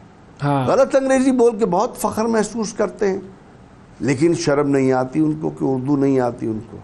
कितनी बुरी बात है। तो ये ध्यान में रखें, आपने उर्दू को एक गाली बना लिया, पंजाबी को गाली बना लिया, पेंडू आप कहते हैं, आप उर्दू मीडियम कहते हैं, आप इंग्लिश आप टेढ़ी मुंह करके बोलते हैं, सिर्फ उस पर ग्रामर गलत होती है, सिर्फ एक्सेंट होता है आपका। आप उसका इम्तिहान ले लें, ग्रामर का फेल हो जाएगा वो बच्चा, लेकिन वो आपके लिए बहुत बड़ी कोई चीज़ है भाई। उससे तो वो 50,000 साल से जो उसके परदादा बाबा ब्लैक शीप गा रहे थे, वो बच्चा आज तक बाबा ब्लैक शीप गा रहा है। ओ भाई केड़ा बाबा ब्लैक शीप, ज़रा हमें वो सुनाओ ना, पहाड़ और गुलेरी सुनाओ बेटा, अल्लामा इकबाल की जुगनू सुनाओ, हमें वो सुनाओ, फिर तो हम माने। तो ये जो बाबा ब्लैक शीप है ना, इससे आप ज़रा जान छुड़ाएं पहले, इससे जान छुड़ानी पड़ेगी। फाइनली बच्चों को क्या दिखाएं, क्या पढ़ाएं, इस हवाले से लोगों को क्या मशवरा देंगे? आप जो घर में आपके वालिदैन ने आपको यकीनन पढ़ाया होगा, आप उसको रिजेक्ट मत करें। अपनी नानी दादी या सास ससुर या बड़ों की बातों को आप रिजेक्ट ना करें। उन्होंने जो पढ़ा है ना, वो अच्छा ही पढ़ा है। आप अल्लामा इकबाल की नज़्में पढ़ाएं। आप पहले देखिए, मेरा ताल्लुक़ चिल्ड्रन लिटरेचर फेस्टिवल से भी है, और मैं CLF का एम्बेसडर भी हूँ, OUP का भी एम्बेसडर हूँ चिल्ड्रन लिटरेचर का। मैंने बच्चों की किताबें भी लिखी हैं।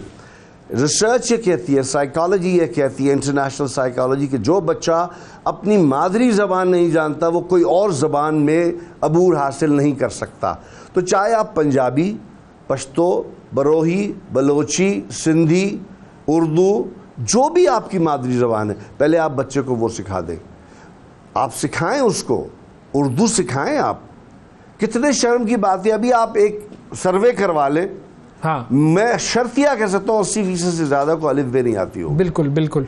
ABCD सबको याद है, सबके बाप अंग्रेज थे, सबकी माँ अंग्रेज थी भाई। ABCD सबको आती है, अलिफ बे शर्म आ जाती है। Actually I go to this, you know, in our school they don't like you, actually पे सारी कहानी लग जाती है। एक्चुअली तो ऐसा नहीं है दोस्तों, बच्चों को पढ़ाएं, अपनी ज़बान पढ़ाएं, बड़ी प्यारी ज़बानें हैं। उनको किस्से कहानियाँ जो हमारे बुज़ुर्गों ने हमें सुनाई हैं वो सुनाएं उनको। पंजाबी फोक स्टोरीज़ बड़ी हैं, आपने बच्चों को दिखाना है। मैं अपनी प्रमोशन नहीं कर रहा, और भी होंगे चैनल। मेरा एक चैनल है सीप, CEEP ऑफिशियल, उसमें 100 से ज़्यादा बच्चों के उर्दू की राइम्स हैं, उर्दू की कहानियाँ एनिमेशन के साथ, सब चीज़ मौजूद है। हम तो माइल बकरम हैं, कोई साइल ही नहीं, राह दिखलाएं किसे, रहरुए मंजिल ही नहीं। बिल्कुल, बड़ी आपने अहम बात की कि वो जो कुआं है वो प्यासे के पास कभी नहीं जाता, प्यासे को ही कुएं के पास जाना पड़ता है। तो हमें वो प्यासा बनना पड़ेगा और फिर कुएं को ढूंढना पड़ेगा। बहुत शुक्रिया अदा करेंगे, खालिद अनम साहब हमारे साथ मौजूद थे। नाजरीन, वक्फा लेते हैं, वक्फे के बाद मिलते हैं।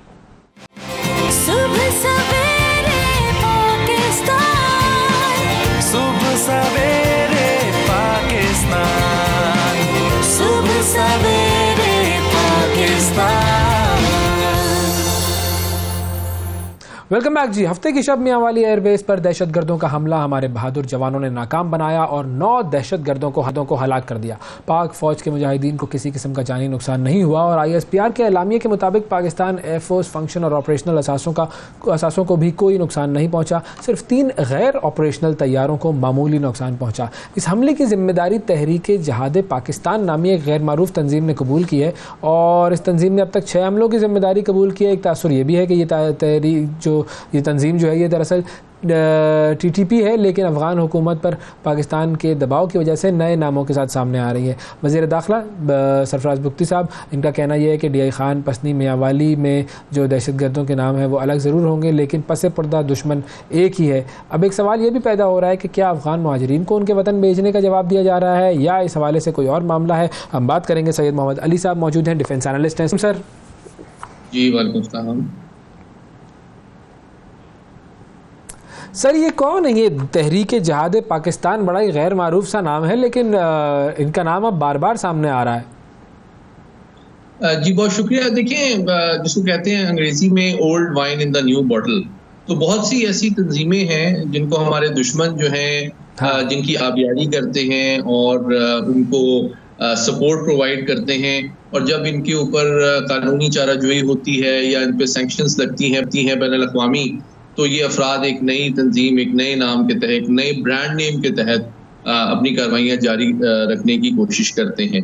अलबत्ता ये जो हमले का आपने हवाला दिया या जो हमलों का आपने हवाला दिया, ना सिर्फ मियांवाली के एयरफोर्स बेस के ऊपर, बल्कि आप जानते हैं चंद दिन कबल जो है पसनी में उर्मारा के करीब भी एक हमला हुआ था और उससे थोड़े दिन पहले डेरा इस्माइल खान में भी एक हमला हुआ था।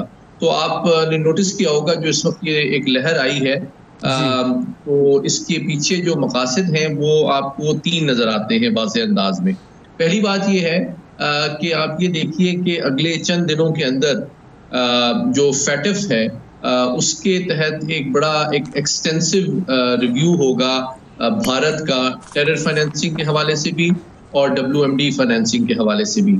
और आप जानते हैं कि पाकिस्तान ने न सिर्फ दहशतगर्दी के खिलाफ बल्कि इसी फैटिफ के रिव्यू के हवाले से बहुत पेचीदा और जामिया रिव्यू प्रोसेस से कामयाबी से गुजरा है और जिसके नतीजे में हम ग्रे लिस्ट से निकले थे।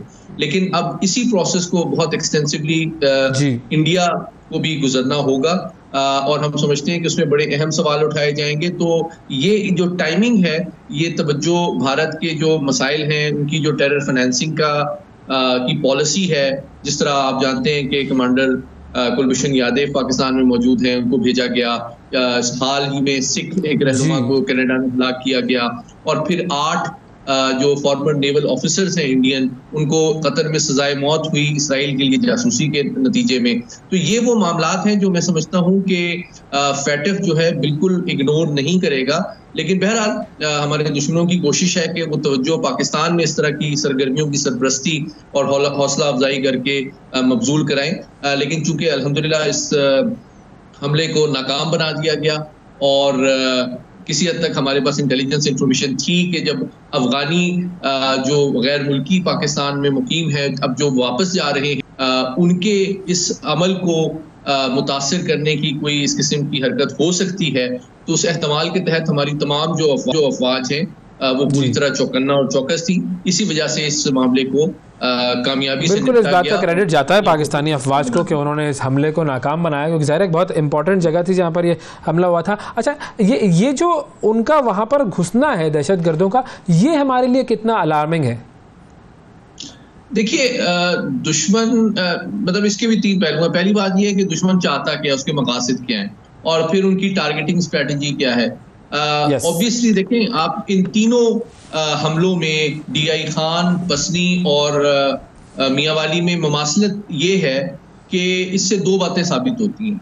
एक बात ये साबित होती है कि उनका जो हदफ है दहशतगर्द तंजीमों का, वो कोई एक इदारा, सर्विस नहीं है, ना उनका जो ग्रीवेंस है या उसका जो क्लेम है वो किसी सूबे से या नजरिए से मुंसलिक है।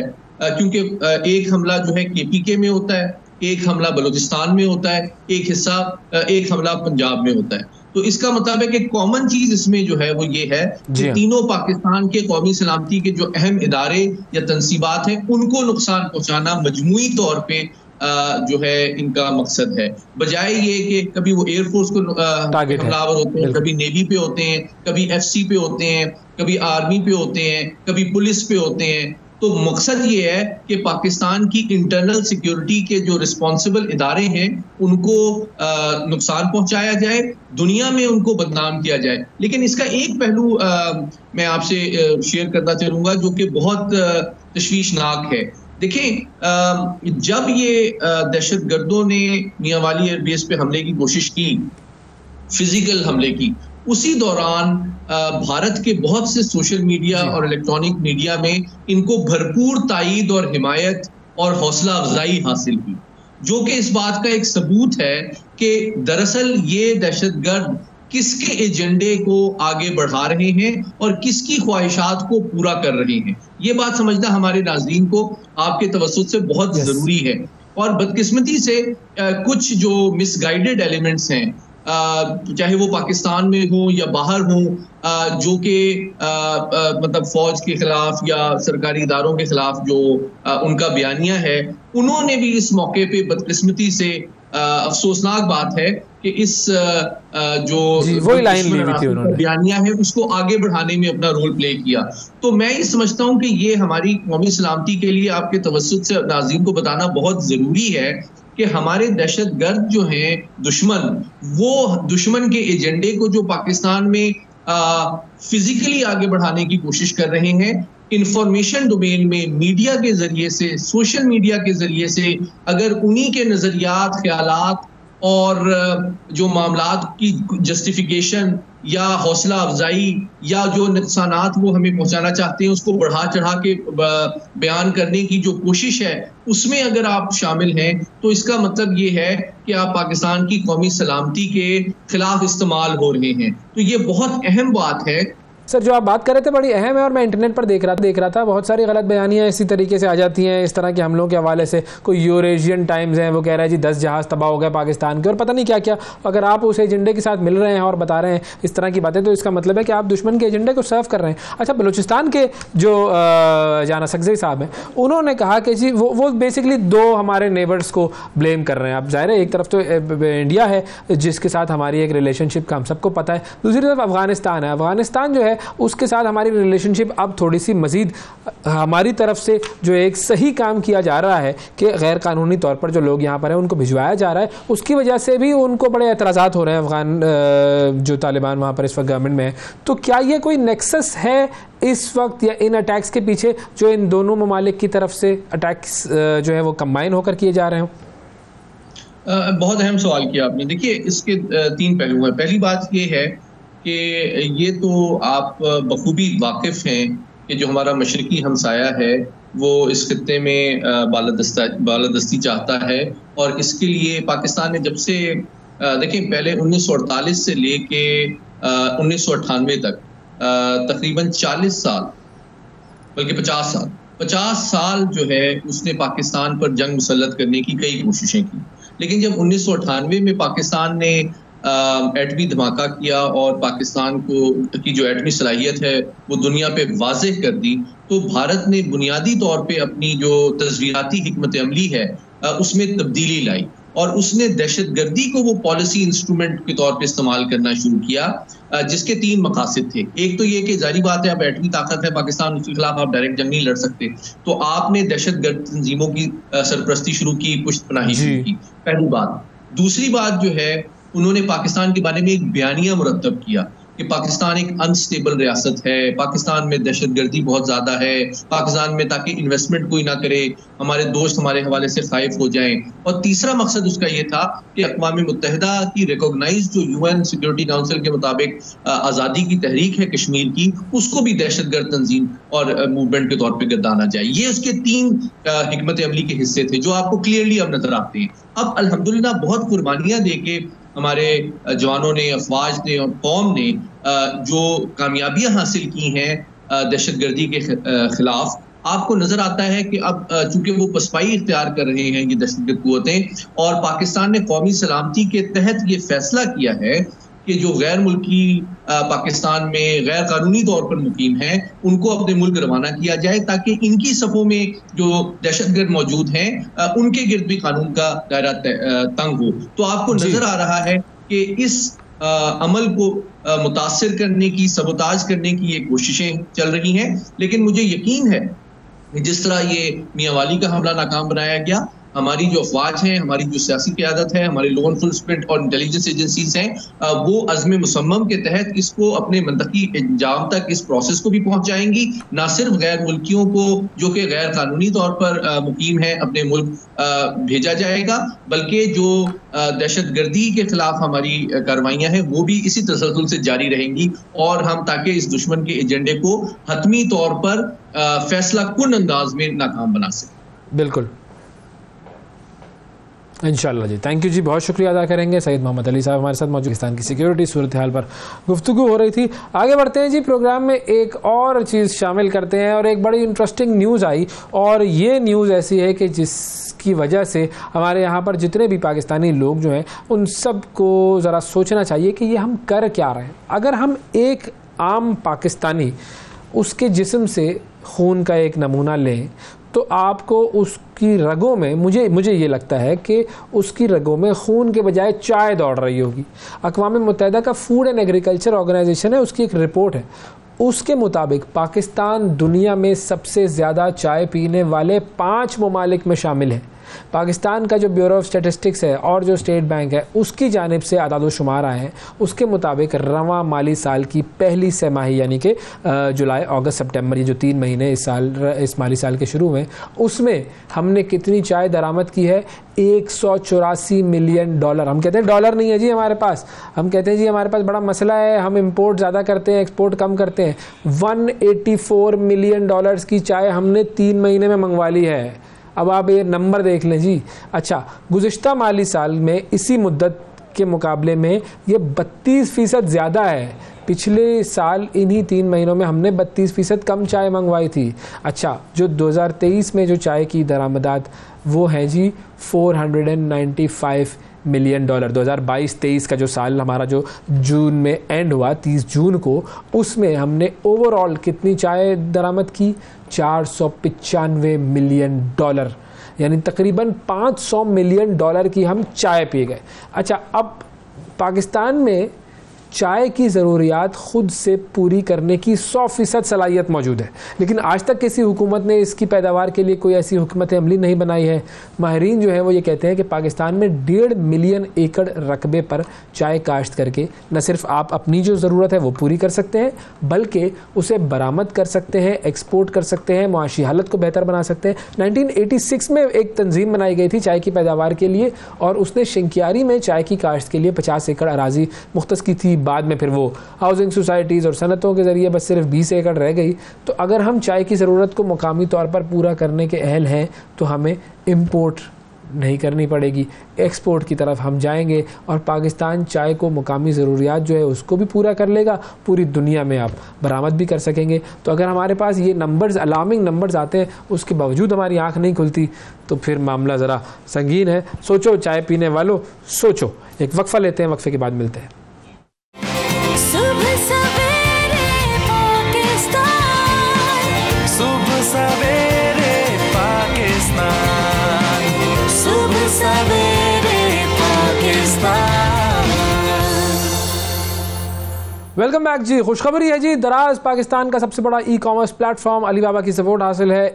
1 लाख से ज़ायद सेलर्स वहाँ पर मौजूद हैं, 1.5 करोड़ के करीब प्रोडक्ट्स वहाँ पर मौजूद हैं, और अब दराज लेकर आ रहा है जी 11/11 सेल। बड़ी ज़बरदस्त ऑफर्स हैं जी इसके ऊपर, और दराज जो है बहुत सारे और नए इनिशिएटिव्स लेकर आ रहा है। इनके हवाले से हम बात करेंगे। दराज के चीफ मार्केटिंग ऑफिसर अम्मार हमारे साथ मौजूद हैं। अस्सलाम वालेकुम सर।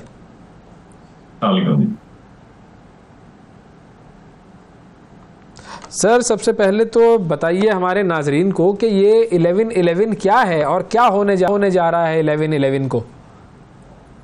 जी, हर साल हम लोग एक सेल मुनक्किद करते हैं। वैसे तो ये अलीबाबा हम काफी टाइम से करते आ रहे हैं। उससे पहले हम यहाँ पे बिग फ्राइडे नाम की सेल करते थे, लेकिन पिछले 4 सालों से हम ये 11/11 का एक फेस्टिवल ऑर्गेनाइज करते हैं, जहां हम अपने सारे पार्टनर्स को बोलते हैं कि किस तरह पाकिस्तानियों को सबसे ज्यादा डिस्काउंट जमा करके देना है। सो ये हमारी एक एनुअल सेल है जो कि 11 नवंबर से 21 नवंबर को होती है।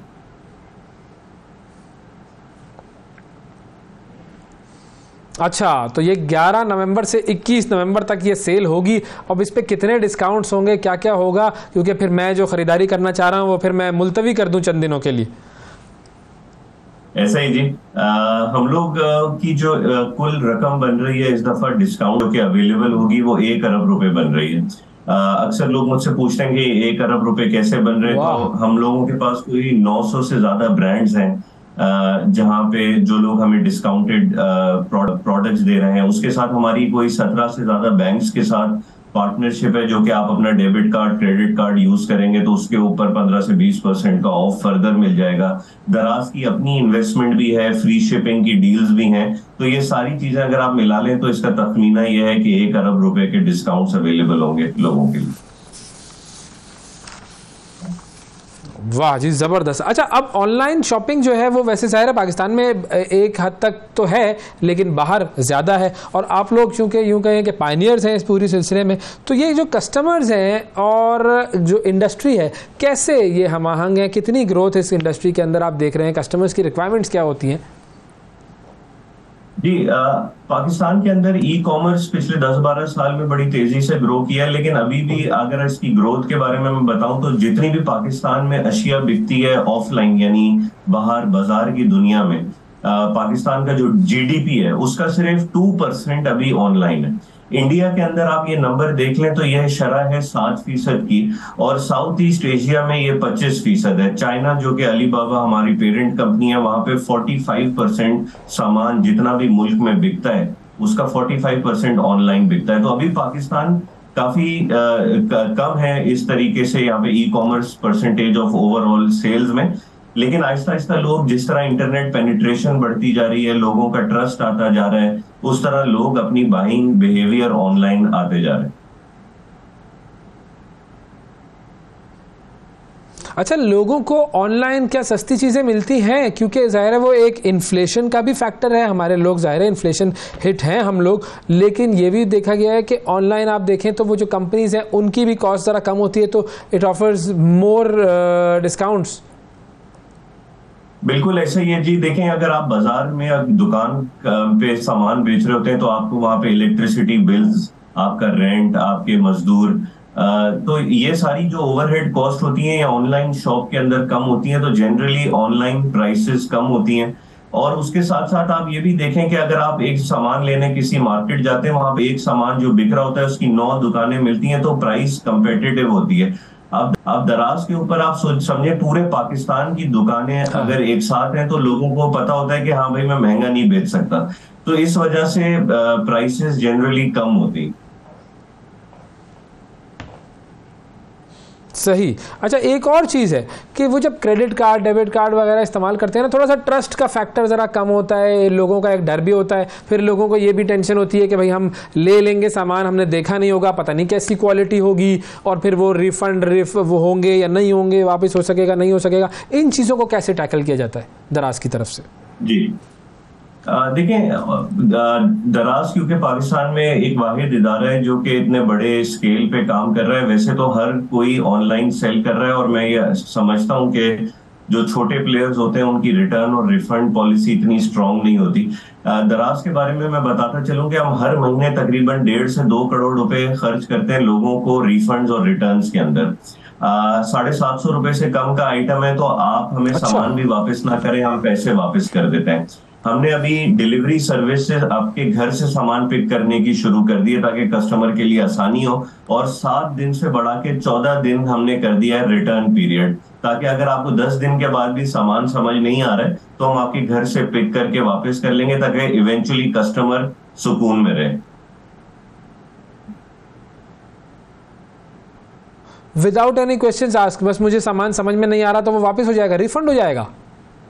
जी जी, रिफंड्स की कुछ पॉलिसीज हैं कि अगर आपको वो काम नहीं कर रहा है या उसमें कोई डिफेक्ट है या वो वैसा नहीं आया जिस तरह आपने ऑर्डर किया था, वो एक पूरी पॉलिसीज के हिसाब से वो हमसे सामान वापस ले लें। जी जी, जबरदस्त। वरना तो रिफंड की पॉलिसी तो हमारे यहाँ पर शायद ही मैंने कभी सुनी होगी कोई कि रिफंड कर रहा होगा, वरना वो लोग यूजुअली कहते हैं कि जी आप एक्सचेंज कर लें। तो this is something very interesting. जी, मैंने जैसे आपको बताया कि 1.5 से 2 करोड़ रुपए हम हर महीने रिफंड्स पे लगाते हैं, और ताकि इवेंचुअली कस्टमर को ये टेंशन ना हो कि अगर मुझे कोई सामान मेरा समझ नहीं आया तो मेरे पैसे कहीं फंस जाएंगे, तो आके हम इस वजह से रिफंड्स टोटली अप्लाई करके देते हैं। सही। अच्छा, फिर दूसरी चीज़ जो मैं पूछ रहा था वो credit card, debit card, security इस प्लेटफॉर्म की, वो भी लोगों को बड़ा एक डर होता है कि हमने क्रेडिट कार्ड शॉपिंग कर ली तो पता नहीं सब कुछ हैक हो जाएगा और हम बस लुट जाएंगे। देखिए, जो लोकल वेबसाइट्स हैं उनके आईटी इंफ्रास्ट्रक्चर्स इतने स्ट्रांग नहीं होते, लेकिन दराज जैसी जो मल्टीनेशनल कंपनीज हैं, दराज अलीबाबा मैनेज्ड कंपनी है, हमारे जो सारी आईटी सिक्योरिटी इंफ्रास्ट्रक्चर्स हैं वो top of the world class available है, और हमारे आज तक हिस्ट्री के अंदर कभी भी कोई इस तरीके की चीज नहीं हुई। तो डेटा और credit card debit card use करते हुए तो बिल्कुल ही परेशान ना हो। आप समझे कि वर्ल्ड क्लास लेवल की सिक्योरिटी है, जो कि बिल्कुल भी परेशान होने की जरूरत नहीं है इन टॉपिक्स। ज़बरदस्त जी, बेहतरीन। तो 11/11 की सेल है जी, और दराज आपके लिए लेकर आया है ये सेल। अच्छा, अगर कंपैरिजन करें पिछले सालों के मुकाबले में इस साल, तो ये ज़्यादा बड़ी, ज़्यादा ग्रैंड सेल है आपकी age compare to previous years? जी, पिछले साल हम लोगों ने जो डिस्काउंट्स अरेंज करे थे वो 50 करोड़ रुपए के थे, तो इस दफा हम लोगों ने 1 अरब रुपए के डिस्काउंट्स एक्यूमुलेट करें। हम देख रहे थे कि पूरी आवाम जो है वो इकोनॉमिक क्राइसिस की वजह से बड़ी महंगाई से परेशान है। ये हमारे बाइंग ट्रेंड्स में भी दिखता है कि अगर एक खातून है वो अपने बच्चे के लिए 2500 रुपए का डायपर ले रही थी, वो 1800 रुपए के डायपर पे आ गई है, ब्रांड उन्होंने नीचे कर दिया है अपना। जो 1.5 टन के एसी बिकते थे अब वो 1 टन के ज्यादा बिकना शुरू हो गए। तो हम जनरली देख रहे थे कि लोग प्राइस कॉन्शियस बहुत हो गए और उस हिसाब से वो अपनी बाइंग पैटर्न्स भी चेंज कर रहे हैं। तो इस वजह से हमने पाकिस्तान के सारे बड़े ब्रांड्स के साथ काम किया, सारी बड़े बैंक्स के साथ काम किया, अपनी इन्वेस्टमेंट भी हम लेकर आए ताकि ये 11 दिन हम पूरे पाकिस्तान को एक ऐसी प्राइस दे सकें ताकि वो अपनी फ्यूचर परचेजेस भी अभी कर लें, ताकि उनको ये मौका हो सस्ती चीजें लेने का। हाँ, अच्छा, अब ज़ाहिर है लोग जानते हैं जो दराज के प्लेटफॉर्म और उसकी सेल्स के बारे में, वो तो बड़ा एंटिसिपेट कर रहे हैं। वो फर्स्ट टाइम यूज़र्स जो होते हैं उनको भी कुछ इस तरह की ऑफर्स होती हैं जो कि बाकी कस्टमर्स से अलग हों? देखिए, हर न्यू यूजर को एक स्पेसिफिक डिस्काउंट मिलता है जो किसी रिटर्निंग कस्टमर को नहीं मिलता, तो नए यूजर्स को तो है ही। लेकिन अमूमन नए यूजर्स को हमें जो प्रॉब्लम दरपेश होती है कि उनको प्लेटफॉर्म के ऊपर डिस्काउंट लेना नहीं आता। तो वाउचर कैसे कलेक्ट करते हैं, प्राइसेस कैसे कम करते हैं, तो ये एजुकेशन भी हम सारे नए यूजर्स को कर रहे हैं कि किस तरीके से डिस्काउंट अवेल किया जाए। पाकिस्तान में क्योंकि ऑनलाइन लिटरेसी उस लेवल पे है नहीं, तो एजुकेशन काफी करनी पड़ती है नए कस्टमर्स को सही प्राइस लेने के लिए। बिल्कुल। फाइनली पाकिस्तान की ओवरऑल इकोनॉमी पर भी इसका जाहिर है एक इम्पैक्ट तो होगा। देखिए, पाकिस्तान की इकोनॉमी तो वैसे ही पिछले 1-2 साल के अंदर बड़ा टफ टाइम पे थी। जो सारे बड़े ब्रांड्स दराज पे ऑपरेट कर रहे थे उन सबको एलसी ओपन करने में सप्लाई शॉर्टेजेस थी। अब काफी थोड़ी बेहतर सिचुएशन हुई है पिछले 6 महीनों से।